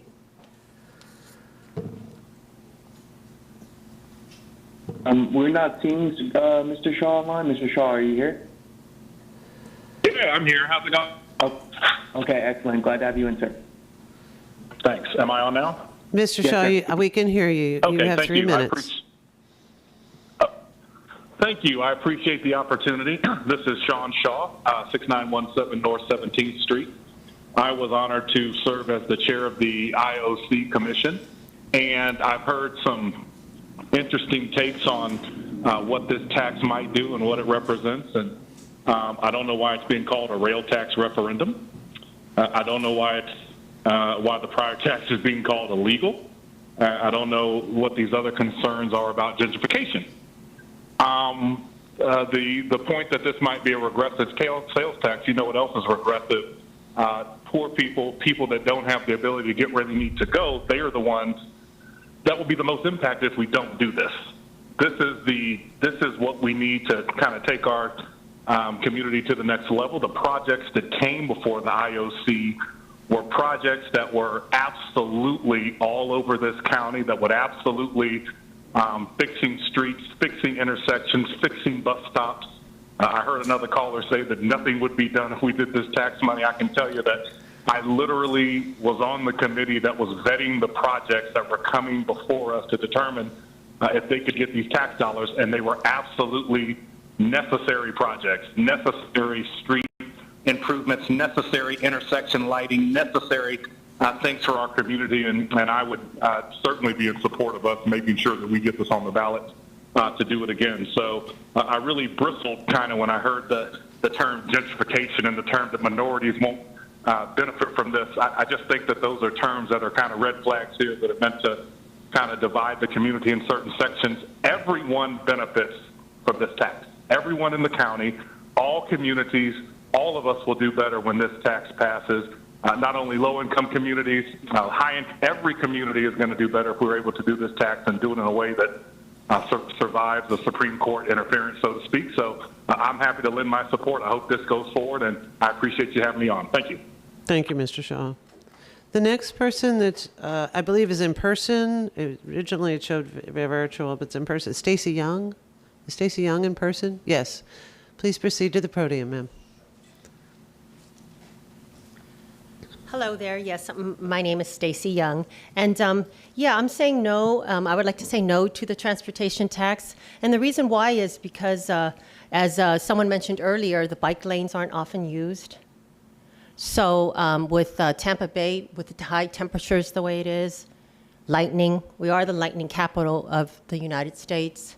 I don't understand why you think that people are going to be cramming themselves onto the bus and leaving their cars. It's just not realistic. And besides, with the groceries having been increased 30% this year, and gas 50%, really, Hillsborough County has already had the built-in increase in taxes, with more people coming in, pouring into Florida, and property taxes being increased. That normally does pay for transportation costs. So I don't understand why. What is it that? Why is it that Hillsborough County has to pay 8.5, more than anyone else, more than any other county here in Tampa Bay? What is it that is not enough? The people is the ones that do not have enough. The people are the ones, the low-income ones, are going to be the ones that are going to be impacted. The people that you are supposed to represent. Now, if the builders want to, build more communities, then why not have them perhaps put an extra road or two in? Because that is the reason why people are coming in here, and they need places to live, which is reasonable. But where is this money going? Can any of you answer me? Where is this money going? So I would have to ask people to say no to the transportation tax. And just to clarify, the illegal tax of $580 million, the reason why that is illegal is because the court had declared that the little minor portion ratio of tax that was added on in 2018 was not constitutional, and that's why it was declared as illegal. And the courts had asked for Hillsborough County to provide that back to the taxpayers. However, it was hemming and hawing and did not return it for the reason that it said it did not know how to return it. I'm sorry, but if you can't figure that out, I'm not going to trust you anymore with millions and millions of dollars. And this transportation tax is for 1%. It's not a penny tax, as many are pitching. I don't appreciate being hoodwinked like that. It's not a cent tax. It is a 1% tax. So just think about your credit card bills. It's 1%. Thank you very much. Thank you. The next speaker is Maura Lanz, who's attending virtually. Is Ms. Lanz available? Yes, I'm here. You're recognized, ma'am. You have 3 minutes. Good evening, Commissioners. Thank you. Yes, I was there last week, and I've already said the reasons why I oppose this tax, but I wanted to bring up the fact that right now we have elderly senior citizens on fixed incomes that their rents are being increased. They don't know what to do. They're crying out for help. We're in an 8.5 or higher inflation rate. Our gas has gone up and increased by 50%. We cannot afford another penny, and it's not a penny. Like I said the last time, this 1%, it's 1% of everything a family purchases. That's a 15% increase. And I also want to know why our county commissioners have denied the FDOT increase to help I-275, when I-275 is a evacuation route for hurricanes from people from Pinellas County. This is unconscionable that you are not helping the people of Tampa Bay by expanding and making repairs to I-275. Also, for the last 4 years, we have not had our roads repaired. Our roads have been unbelievably broken and potholes, and they take forever to be fixed. We need the relief from our tax money. Our property taxes should be paying for these, and they have traditionally. You need to stop this. And the people need to wake up and remind you again, you are all up, except for one, for re-election. Thank you. Thank you. The next speaker is also attending virtually. That is Matthew Suarez. Mr. Suarez, you're recognized. Hi, Madam Chair. Can you hear me? Yes, we can. Please proceed. Hello? Okay, very well. Matthew Suarez, 406 West Azile Street, Tampa, Florida, 33606. I think the main thing here is that we just got to cut out the dead weight. Dead weight seems to be an unincorporated Hillsborough County. So I would go ahead and like to ask the county commission to go ahead and explore perhaps exercising home rule ability to allow municipalities to do their own tax. The municipalities within the county being Tampa, Temple Terrace, Plant City, and put that up for the vote. Allow unincorporated county to go ahead and say, fine municipalities, go ahead and have your tax, vote on it on yourself. Unbridle or take off the shackles of the local municipalities from exercising their own ability to go ahead and tax based on transportation. So that's what I would go ahead and look. I think that maybe would be a good common bridge in order to go ahead and allow unincorporated county to not be burdened by anything they don't want, which it seems like they're not very receptive, to the tax and then allow the incorporated municipalities of the county to chart their own destiny in relation to transportation. In relation to home rule, it's a constitutionally derived by the elector approval of the charter and can be diminished only by general law or special acts likewise approved by the electors. So perhaps that is it. Again, cut out the dead weight. The other thing in relation to the provisions of the tax is that it needs to not go to further interstate expansion, whether that is for express bus, whether that is for continued expansion, even within the footprint of the DOT's right-of-way. So those would be the 2 points that I would make in relation to my public comment. Cut out the dead weight, and then also no expansion or no funding for interstate expansion. They get enough from Federal Highway Administration and other acts associated with vehicular transportation needs. Thank you. Thank you, Mr. Suarez. The next speaker that's also signed up virtually is Heather Sweeten. Is Ms. Sweeten available? Madam Chair, Ms. Sweeten did not call in. Okay, thank you very much. The next speaker is in person, Jarvis Alameen.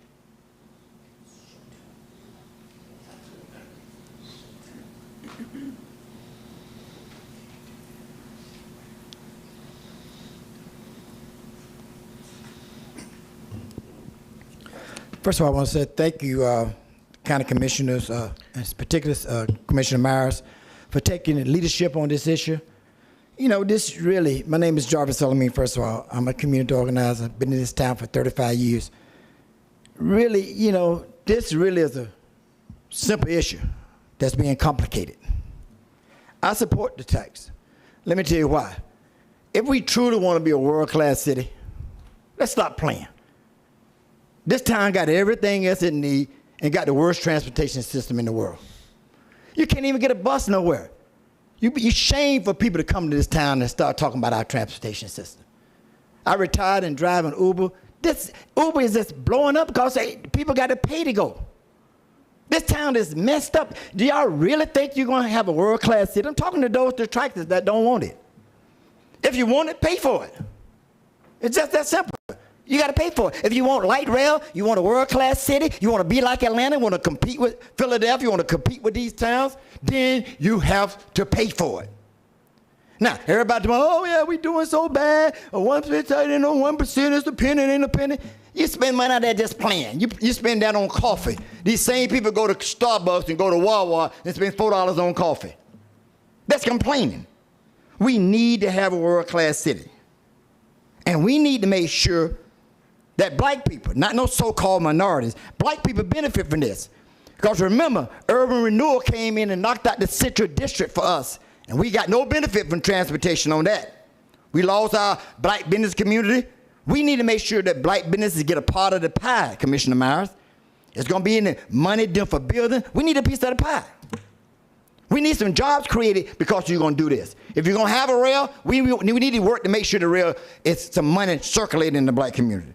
The next thing I'm going to warn y'all about, and this is the real deal. Hart got to get it together.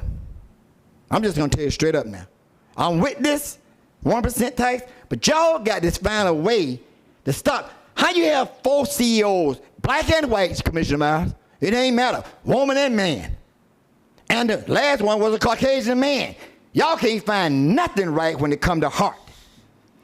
They need to expand the bus lines because you can't get no bus.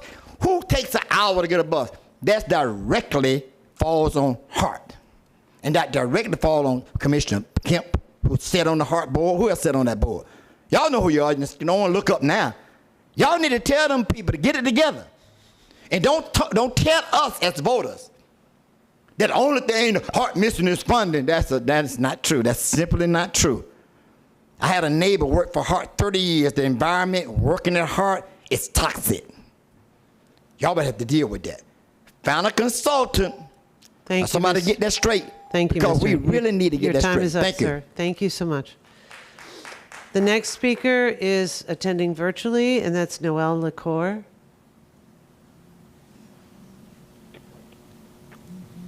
Good evening. My name is Noelle LaCour.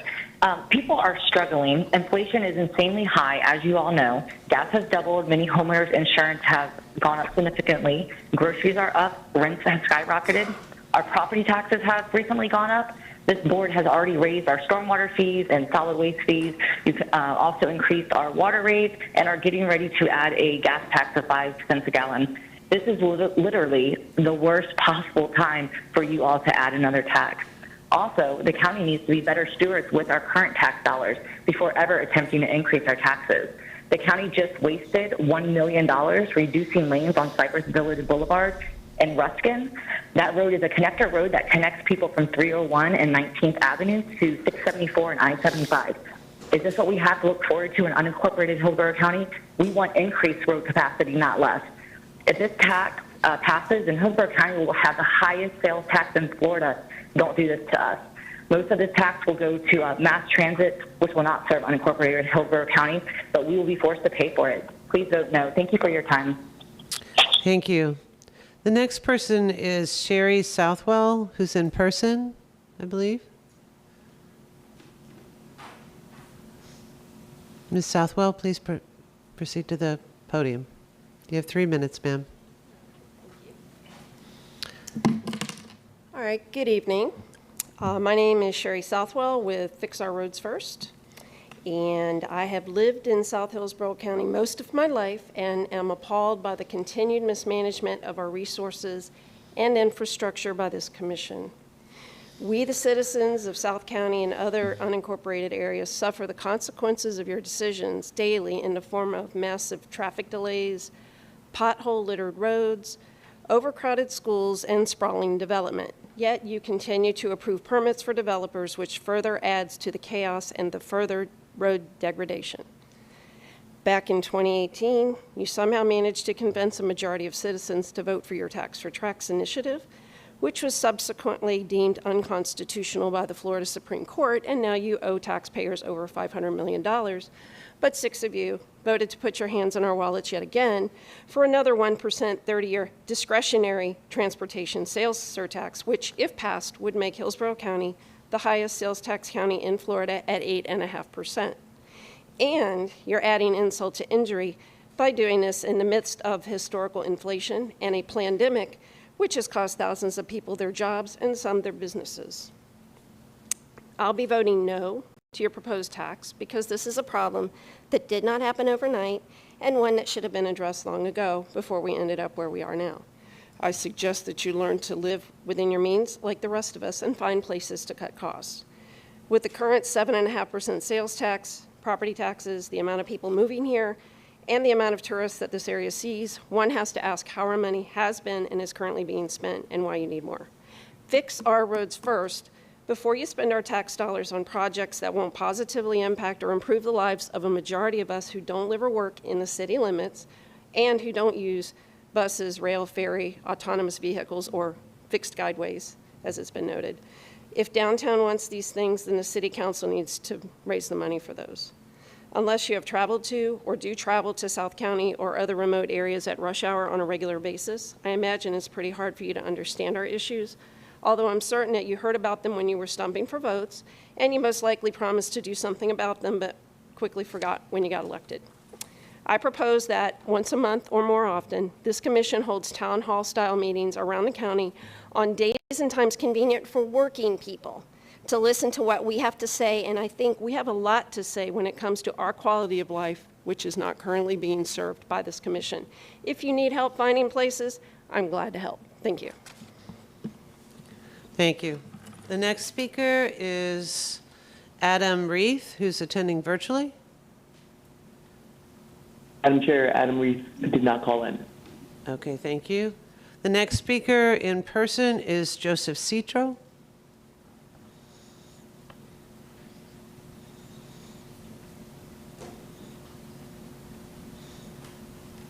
Commissioners, thank you very much. First, the disclaimer. The viewpoints and opinions of Joseph Citro are those of his own and do not necessarily reflect any board, commission, committee, or council he may belong to. Good evening, all. If you have a child that attends public schools in Hillsborough County, and you live within the 2-mile area of that school, your child has to walk to school. I am speaking specifically as a resident of the city of Tampa. Our sidewalks are inadequate for our children to walk to school safely if they live within that 2-mile radius.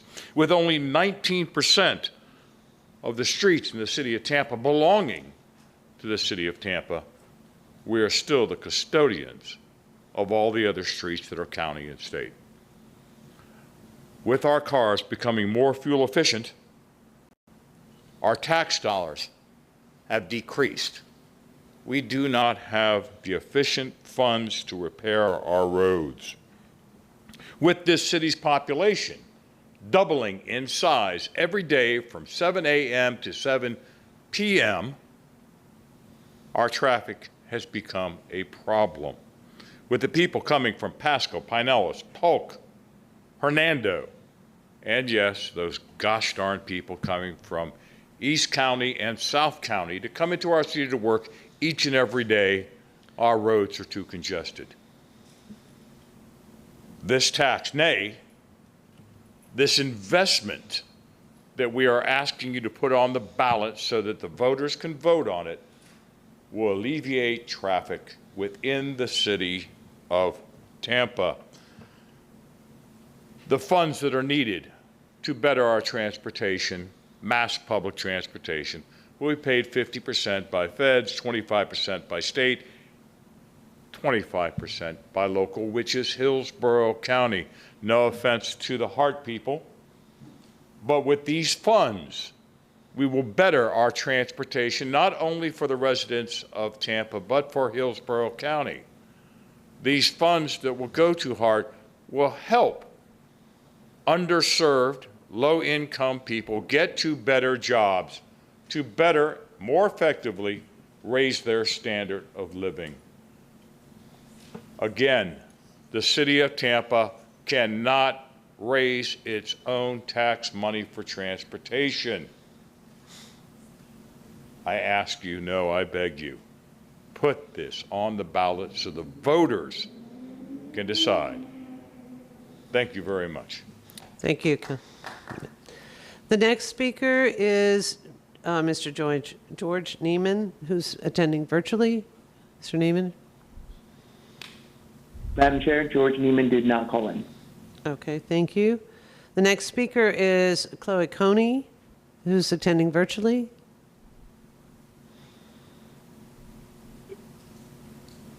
Good afternoon. Chloe Coney, a woman that wears many hats. And I would like to thank you, County Commission, for allowing me to speak and how I support the transportation sales surtax. I was so excited and worked to get the transportation sales tax approved. And now, years later, in 2022, we're standing here in a worse dilemma. Traffic at all times, backed up, poor bus service, for lack of money with Hart. The reality hit me is when my mother had to give up her car, and I know I will be there soon. We want to be a first-class city, Tampa, Hillsborough, but we would never be able to truly compete with the Atlanta, Charlotte, and other progressive cities that promote excellent transportation options. Let's pass this transportation sales surtax. But many people that I helped when I was working with CDC, and the jobs were so far, they could not get there because of transportation. It is still sad that today with my consulting company, and I'm still working with some of the same people, the same problems exist. How do you get your employees to the work site? Let's put it on the ballot and let the community speak again. This Tampa community needs transportation sales surtax. Again, thank you, County Commissioner. Thank you. The next speaker is Mauricio Rosas, who's attending virtually. Yes, hello. Yes, we can hear you. Please proceed. Hello? You have 3 minutes, sir. Okay. I'm starting my own timer. Thank you. Good evening, Madam Chair and Board. I'm Marisa Rosas. I thank the Board for holding this meeting. First, let's just be clear. I want to see you support this 1% surge tax for transportation and have it placed on the ballot in 2022. And I would love to see a unanimous vote. So let me just talk a little bit about certain things of why we do need this tax.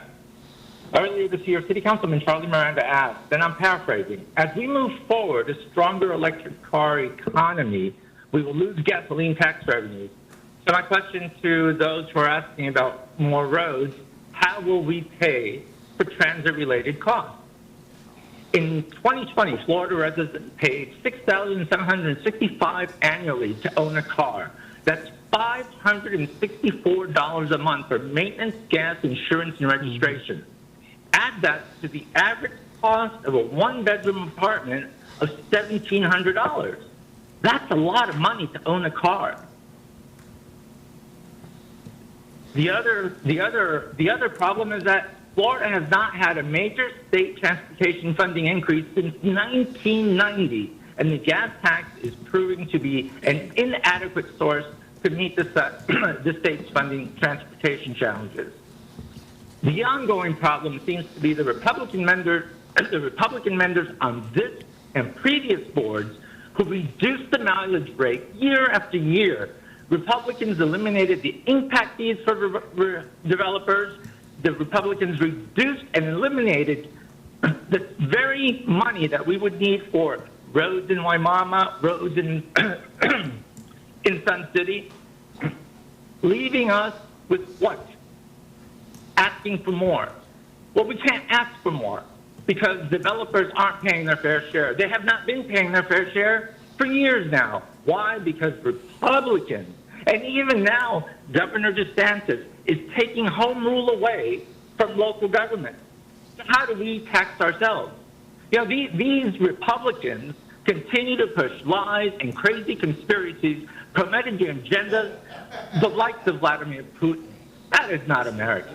Let's do this right. And when I say let's do this right, I want to emphasize that on the Section 7, where it says prohibited uses, that needs to be changed.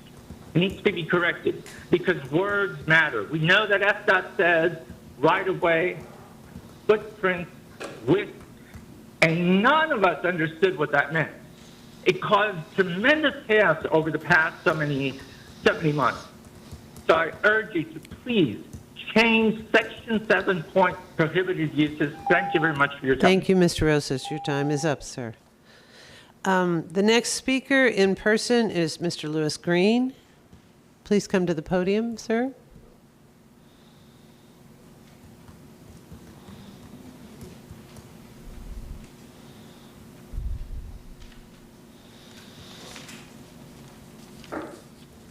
Thank you, Commissioners. I live in Lutz, Florida. Been there for about 25 years. First, there's a question that's been asked tonight by almost everybody. Where's the $560 million and when are we getting our money back? That is a question that's still looming and people have a little bit of interest in that. And for that reason, there's a high level of distrust that this group and its supporters have earned. The voters were deceived the last time. The Florida Supreme Court agreed that the transportation bill, rail tax, was illegal. Now you have the gall to push the same deception again, not having returned the taxpayers' money. You didn't finish playing the first game, and you're already into the second game. And you think you deserve a mulligan? Ain't gonna happen. Hillsborough County's tax revenues will be at an all-time high this year and will continue that trend for years to come.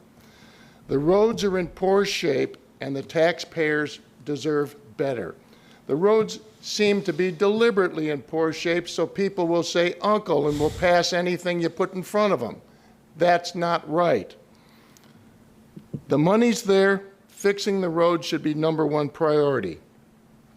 Remember, it's about the entirety of Hillsborough County, not just the downtown Tampa area. The Tampa streetcars ceased operating in 1946 as the population was moving further away from the city, a trend that still continues today. Fixed rail lines are not flexible, and Americans like their freedom to go where they want, when they want. Going back to the road repair, I got a cartoon sent to me recently. It was a cartoon about Bush Boulevard. And people were playing on Bush Boulevard, they were playing pothole golf. Now, that might be funny, but it's true. So being honest is okay, but not being honest is not okay. The last time there were lies and lies and lies, and many people who don't pay total attention to what's on the ballot voted for something they didn't know much about. We hope that's not the case if this is on the ballot, but we hope you don't put it on. And honesty is interesting, because if you take a look at the current tax rate of 7.5% and you raise it by 1 cent, that's not 1%, that's 12%. The 1 cent raise on a 7.5%, and I rest my case. Thank you, Mr. Green. The next speaker is Dana Lazarus. She was signed up virtually, but I see her in the audience.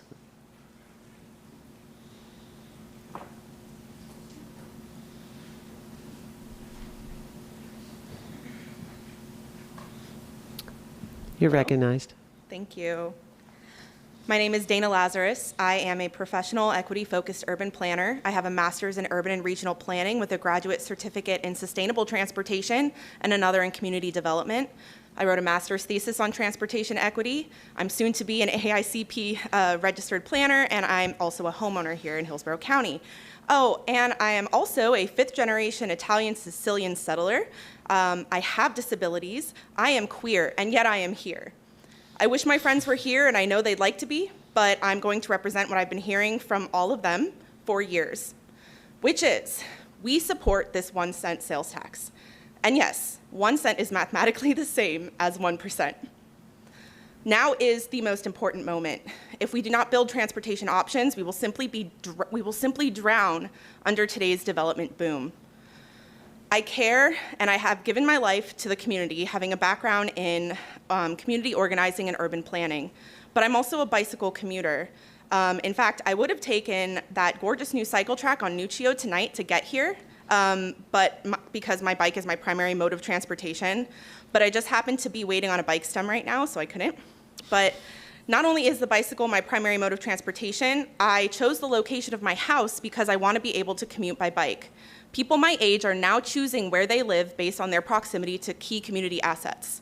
Unfortunately, my anxiety for biking in Tampa and Hillsborough County has been growing. I used to be fearless, but the more I take to the streets by bike, the higher the statistical probability grows that I'm going to get hit, mangled, or killed, just like my friend's dad on Bayshore, or like the woman a couple weeks ago hit by a dump truck on 21st Ave and 15th Street near my house. We need public and active transportation to reduce the cost of transportation on those who are suffering in this county. The cost of a personal vehicle has soared over $8,000 per year, compared to only $65 a month or $740 a year for a monthly bus pass. A 1 cent sales tax will barely add up to, $100 a year? Not to mention the cost of the loss of life that is the highest in this county than anywhere else in the country. Unfortunately, due to sprawl favoring comprehensive planning, zoning, and decisions of commissioners past, we've overbuilt our outer county and are now in a transportation deficit of over $1.5 billion. Where is that money gonna come from, y'all? A sales tax is the way that cities and counties all around the world pay for their world-class transportation systems, or their transportation systems in general. The city of Seattle has 6 transportation dedicated revenue sources, including one in 2015 that generates $950 million a year, just the city. Transportation is a circulatory system of a city. Ours is the top complaint I've been hearing for years from our residents. Safe access through transportation options is true freedom. if you please put this on the ballot, I will fight to Thank make you. sure it gets passed. Thank you, Mint. Thank I you. appreciate it. The next speaker is Martha Femister. I'm not going to get it right. I'm so sorry. Who's attending virtually? Madam Chair, Femister? Martha did not call in. Did not call in. Okay. Well, I apologize for mispronouncing her last name. The next speaker, also attending virtually, is Mackenzie Bergnong.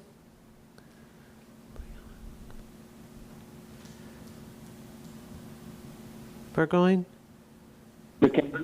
Mackenzie, are you there? You may be muted. Please unmute your phone on your side.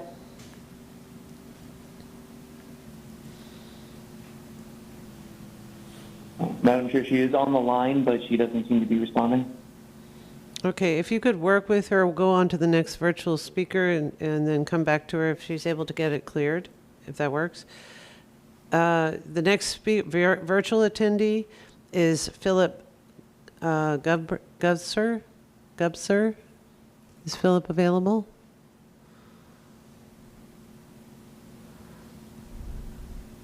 Yes, I'm here. Excellent. Please proceed. You have 3 minutes, sir.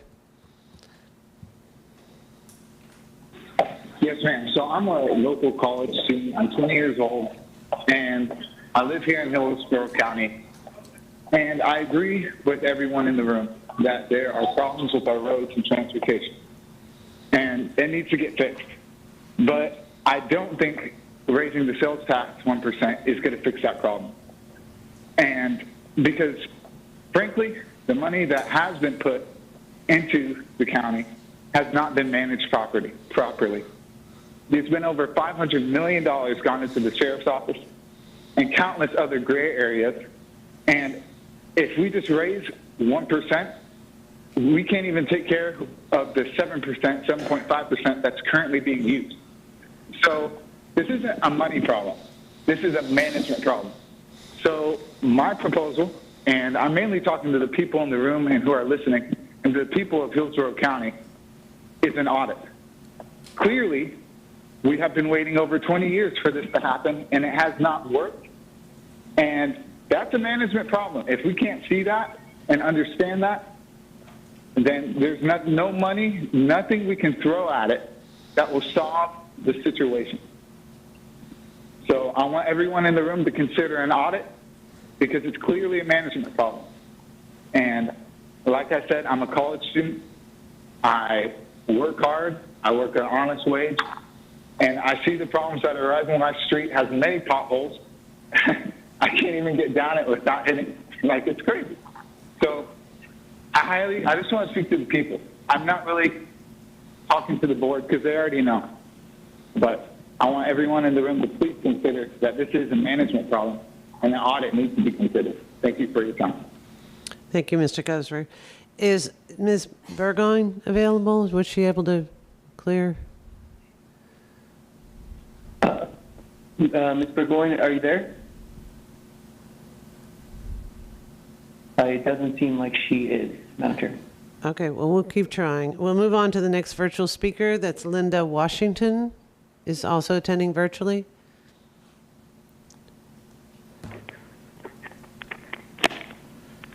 Hi, this is Linda Washington. Can you hear me? Yes, we can hear you, ma'am. Please proceed. You have 3 minutes. Okay. Thank you, Madam Chair, fellow commissioners.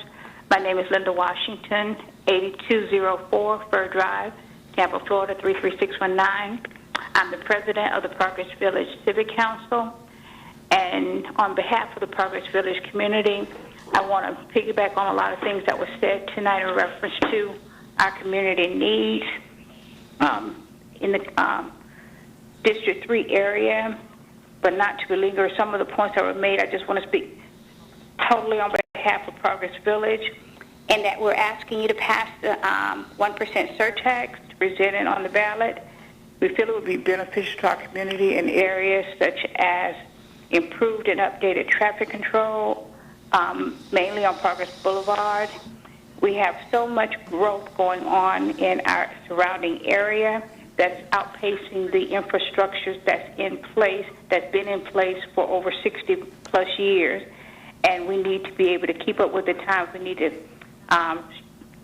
step up our infrastructure to be able to manage all the growth that's going on in the area. In addition to that, we have residents complaining about sidewalks, needing replacing, repairing. As awesome as our public works is in addressing the needs of the community, there's $1 billion deficit in the budget that can be improved with the passing of the 1% transportation tax. Therefore, I urge on behalf of the community you to vote to place this referendum on the ballot for the people to vote on. Thank you. Thank you, Ms. Washington. Have we been able to get Ms. Mackenzie Burgon available? If not, we'll move on to an in-person. I'm not sure. Mackenzie and Burgoyne, are you there? If you could hear us? It doesn't seem as she's responding, Madam Chair. Okay, thank you very much. The next person in the order is Casey Cohen, who's here in person. Mr. Cohen?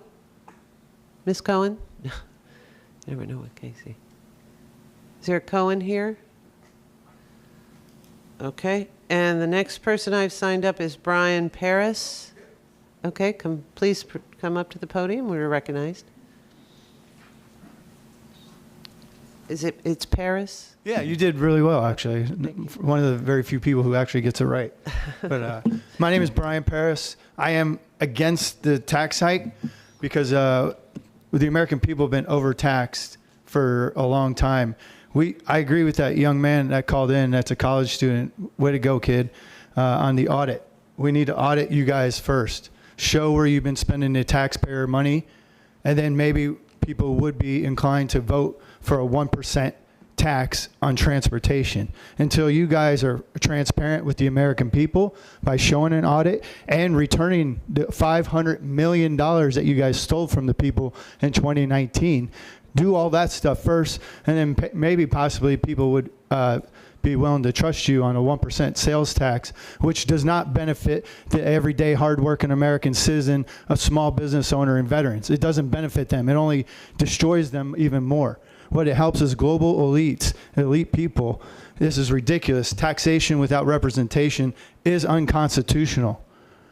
We need to start representing we the people in these seats. You guys represent people, the heart and soul of this country, the small business owner, and everyday working American. And for people to say they're worried about children, if you're worried about children, we'd stop the human and child sex trafficking going on in the Tampa Bay area and be spending more money in those areas rather than all this global elite stuff that's going on, the special interest that goes to the pockets of the rich already. But I just want to say no to this and refund the American people their $500 million, and we need to audit the Hillsborough County commissioners and school board and show where all the taxpayer money is going first before we put on more taxation of the American people. Thank you, Mr. Paris. The next speaker is attending virtually is Dr. Samuel Wright Sr. Is Dr. Wright available virtually? Yes, I'm here. Excellent. You're recognized, sir. You have 3 minutes. Let me say that to the Madam Chair, and are you ready? Yes, sir. Please proceed. Madam Chair and Commissioners, I'm Dr. Samuel L. Wright Sr., that's earned doctorate. I live on a fixed, perhaps limited, and some may say broke income, as I've been retired for 9 years from the state system. But I'm here to say to you, I've been a resident of Hillsborough County for 37 years, and I love this community. And I stand firmly and speak loudly to support the Hillsborough County Transportation System Sales Tax Ordinance. There is a laundry list, I understand, of projects to be funded. I've reviewed some of them, and the main one includes an enhanced bus route system. Tampa needs a MARTA bus line like the Atlanta, Georgia area. I've visited Chicago and many other urban cities, and I've been able to get from point 1A to point B. Let me say to you that when I have car problems and I live alone, I'm divorced, my life literally stops abruptly because I cannot get around this Tampa Bay area. And there are many people who might be less fortunate than I am and can't even get to employment. So I say to you, I want you to support this initiative, and I support a progressive county commission that wants to make sure the Tampa Bay area is a mecca that is known by many throughout the world and is an area that they would like to live in. The way we're building now is horrible. We got to do something with this transportation. I commend Commissioner Myers and her colleagues on the county commission who want to make sure that we make Tampa a much better place than we found it. Thank you so much and have a wonderful evening, and thank you for allowing me, a really retired man and retired, for being able to speak to you this evening. Thank you so much. God bless you all. Thank you, Dr. Wright. The next speaker is attending virtually, and unless we were able to reach Ms. Burgon, if I got that right, this is the last virtual speaker I have signed up. That's Cheryl King is attending virtually. Is Ms. King available? Madam Chair, Cheryl King called in but disconnected. Okay. Okay. So I think we are, unless we are able to connect with Mackenzie Burgoyne, which it sounds like we were having difficulty making that happen. Everyone that signed up to speak and was present when they were recognized, we were able to speak at this public hearing. And I thank you very much. With that, we'll move on to the agenda, which is on that page.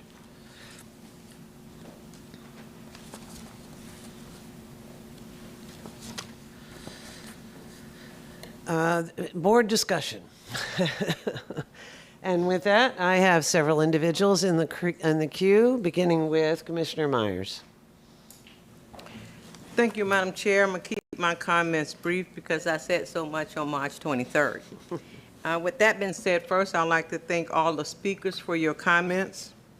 We all know that I'm very passionate about getting this 1% transportation system sales surtax passed. I have been on this transportation journey since 2018, and I know the importance of having a referendum placed on the ballot this coming November 2022. Therefore, I move that the 1% transportation system sales surtax ordinance be placed on the ballot on November 8, 2022.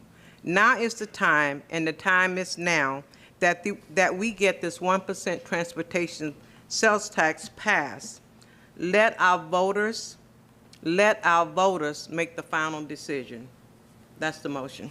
Thank you. We have a motion by Commissioner Myers, a second by Commissioner Kemp. Next in the queue to speak is Commissioner White. You're recognized. Thank you, Madam Chair. I'd like to be recognized for 3 motions to amend the main motion.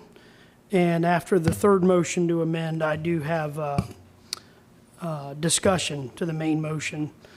So my first motion to amend would be in reference to Section 7, subsection 2, construction of sports facility or any other facility not related to transportation. It would be unlawful for this board to spend the money as such even if it wanted to, so that's unnecessary language. So I move to amend the main motion such that we strike subsection 2 from Section 7. That's your motion? Yes. Motion to amend. Do we have a second? Motion dies for lack of a second. Okay, my second motion to amend would be in reference to Section 12, the referendum language. 4 unincorporated communities are unnecessarily called out. Brandon, Riverview, Carrollwood, and Town and Country.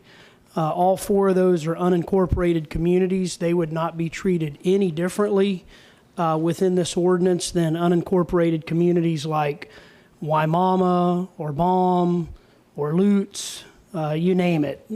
So my motion to amend here would be that we just strike the reference to the 4 unincorporated communities, Section 12. We have a motion. Do I have a second? Second. We have a second by Commissioner Hagan.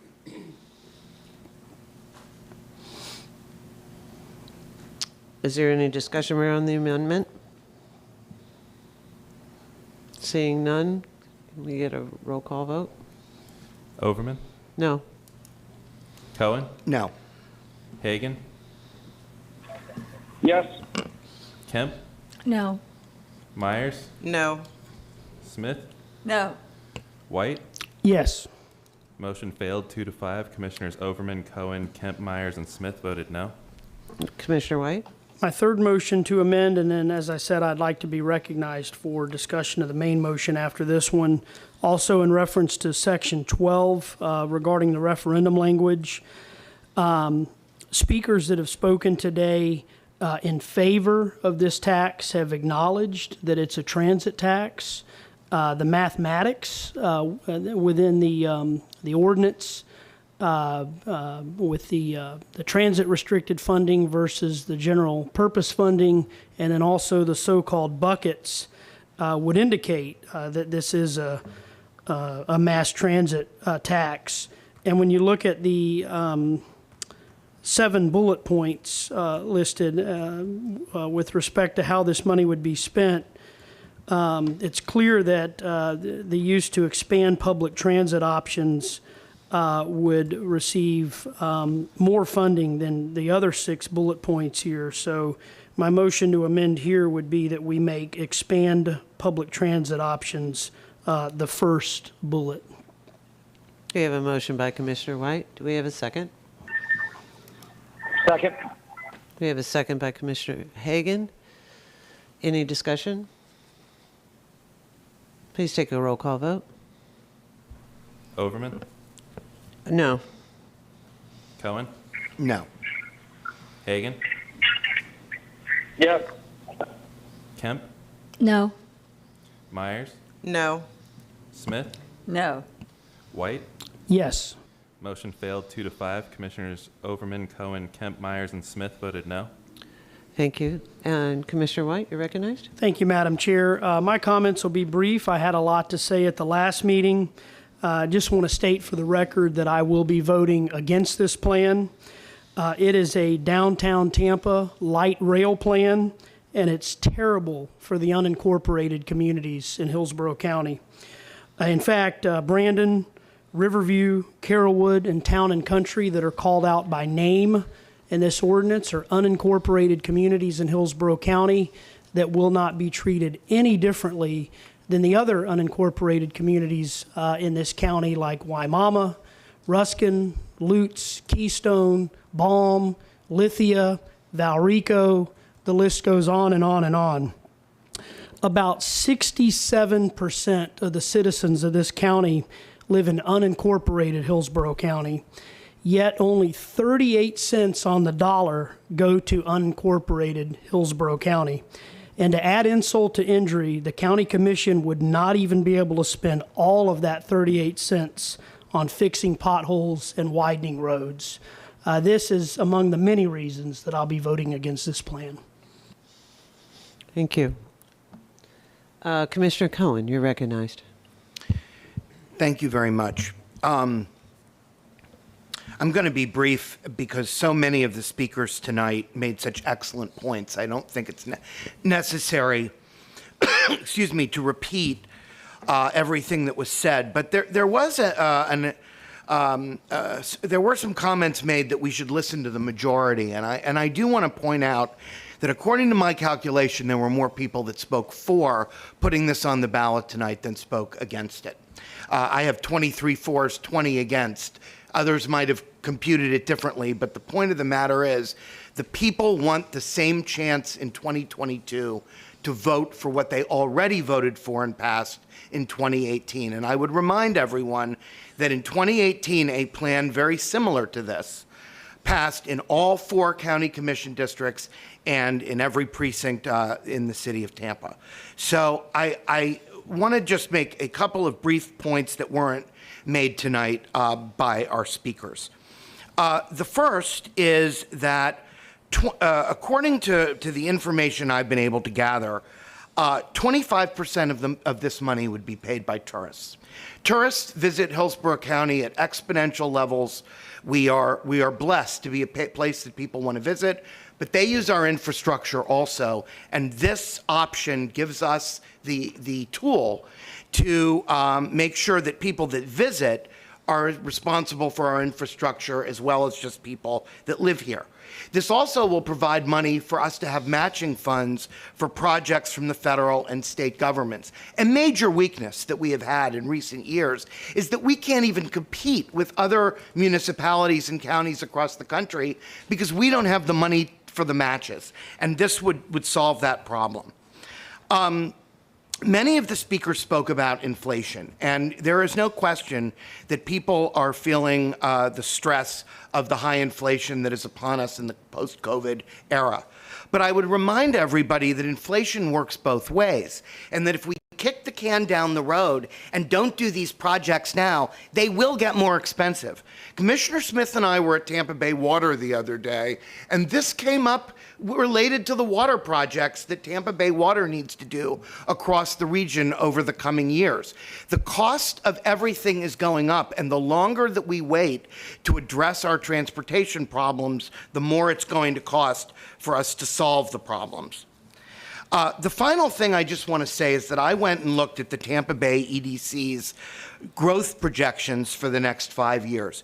And we are looking at 120, they predict that Hillsborough County will grow by 8.3% over the next 5 years, which means 123,000 new residents, up to 40,000 either home townhouses, condominiums, or rental units needed to accommodate that growth. If you figure 0.75 cars per person in growth, which is the U.S. average, you're talking about 20,000 additional cars on the road every year for the next 5 years. We are behind already. We have lost 4 years since this passed before, and if we don't start catching up, it's just going to cost more in the future. I want to just close by reading something that Sidewalk Stompers sent in, because this is the final issue that I think really does point to why we must move forward with giving the people the choice regarding a transportation surcharge, and that is that safety remains an ongoing embarrassment and hindrance to our region. I'm reading verbatim from the Sidewalk Stompers email, not to mention a tragedy. Hillsborough County ranks among the most dangerous in the country for walkers and bikers. We hear this year after year after year, and we know that this critical money will go toward improving our sidewalks, improving our intersections, improving our lighting, improving the infrastructure that will bring down the fatalities in our community. We received an equity study just in the past month that outlined 7 things that we could do to address equity issues head-on in our county, and one of those was to do something about our transportation infrastructure, which is abysmal. When you combine the equity report with the safety statistics, it is unconscionable that we not give people the choice to invest in our future, invest in our safety, and invest in not being congested and unsafe moving forward. So I'm going to enthusiastically support the motion, and I congratulate the board. It was tough work to get to this point. We didn't all agree with everything along the way, but we have got a solid plan that people can vote for and feel comfortable that it will make a huge difference. Thank you, Commissioner Cohen. The next, I'll recognize Commissioner Kemp. And I do want to thank everyone, the speakers, for coming down. And I know Hoyt Prindle brought his own graphic that I love, but I thought it was a little hard to see. So I thought I might put that up for you. It's one that I bring around when I speak to groups. And as you see there, the bus with 40 or so people, that's the number of people that are coming in to Hillsborough County every single day. We have a bus load. And if every one of those people are requiring a car day after day after day, we're getting a busload of people in Hillsborough County. We are already in a world of hurt. Can you imagine the world of hurt we will be in? You can see first the bus, second the private car. You can see the big difference that Uber and Lyft cars make in terms of our congestion, or driverless cars. This is something that we have been behind on, and as many of you know, if you hear me speak about our transit system over and over again, I tell people the Tampa Bay Regional Report rates our 20 competitive communities like Orlando, Miami, Austin, Minneapolis, Seattle, Portland. And out of all those 20 communities, year after year after year, when it comes to our transit system, we rank 20th. We rank dead last every single time. That's because we are the most underfunded transit system in the nation, and not just by a little bit, but by a huge amount. It is critical that we move on our transit system and do better by this. We cannot provide the road space. We cannot accommodate the busload of people that are coming here every single day unless we do strong, big improvements to our transit system. And as I say too, even with this tax, we're looking at hopefully raising our transit system up to be the modest, basic transit system, bus system that they have in other communities across the nation. We're still going to have to do more. I'd like to see our ferry out there and providing us with so much more. And it's a real great example of if we hadn't had a legacy system in place, which thank you, Hillsborough County, for putting forward the resources both to first study that, do a pilot program, keep the pilot program going. But if we hadn't done that, we wouldn't have been eligible for the federal grant that we got for $4.9 million. One of the first federal grants we've gotten in a long time. And we need to bring, as Commissioner Cohen pointed out, more of those opportunities in. And we can only do that with our legacy systems, with the systems in place. If we don't move on it, we will not be getting those matching dollars that are going to other communities across the country. As well, I think I'm glad that this point is brought up, but not enough, I don't think. Driving is just not an option for everyone, including the disabled. There are many disabled people, including 115,000 disabled people in Hillsborough County. And it's about 16% of the HART budget that is spent on paratransit. Paratransit is federally required for the disabled. It's a huge investment that HART makes. It's going to have to expand that investment as well. We're looking at specialized vans and pickups, but that is not even including the disabled people that do use our buses that are able to accommodate, that we're able to accommodate on our bus system as well. As Commissioner Cohen pointed out, this is not something that's being forced on anybody. In 2018, 57% of the residents of Hillsborough County voted for this. We are simply giving the opportunity again for those people, everyone in Hillsborough County, residents, to make their voice be known, to give them a choice, an opportunity for the future to make decisions about where our transportation future will go. And this is the opportunity for them to vote. We need to be putting this on the ballot. And finally, it was raised, the pedestrian and bicycle deaths, the car crashes in Hillsborough County have been abysmal. Year after year after year. We are number 2 in the nation in pedestrian, bicycle deaths, and car deaths. And it went up this year. It got worse. And much of that is due to our lack of infrastructure, both in our roads, and also one of the things that makes pedestrians and bicyclists safest is communities that have transit. They work together. And we've heard very much about the need for safe routes to school. We have got to be investing in that. It is shameful. It puts my hair on end to find out, to see the conditions that children are walking to school and when they're required to walk for 2 miles to get to school.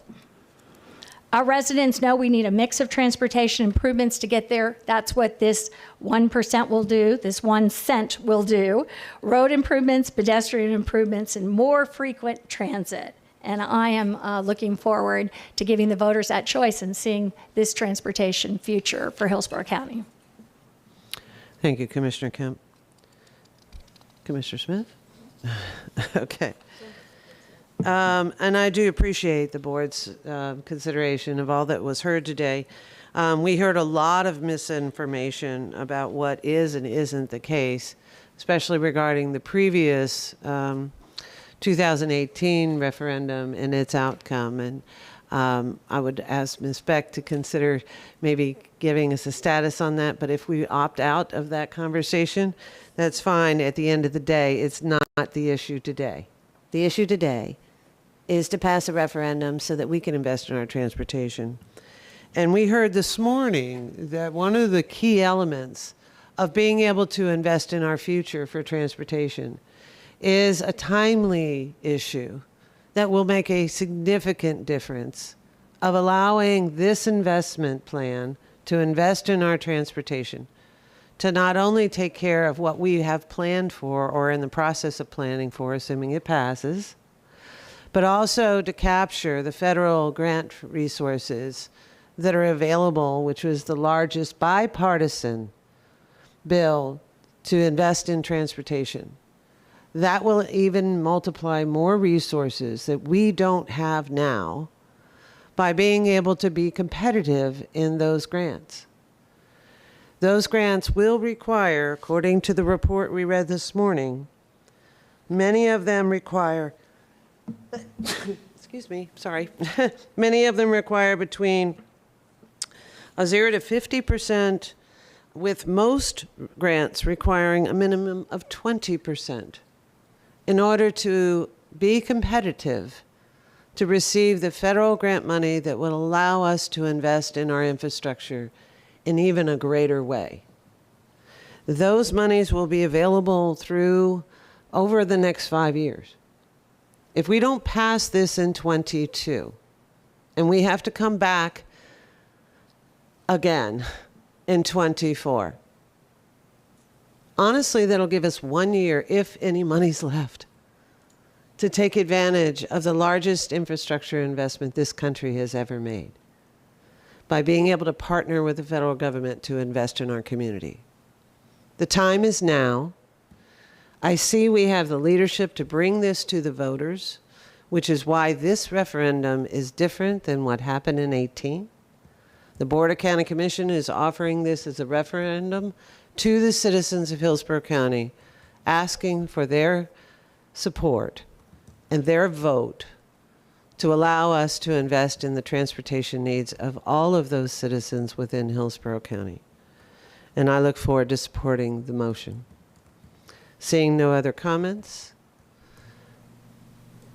please take a roll call vote. Overman? Yes. Cohen? Yes. Hagan? No. Kemp? Yes. Myers? Yes. Smith? Yes. White? No. Motion carried 5-2. Commissioners Hagan and White voted no. Thank you very much. And not seeing any other comments, the meeting is adjourned.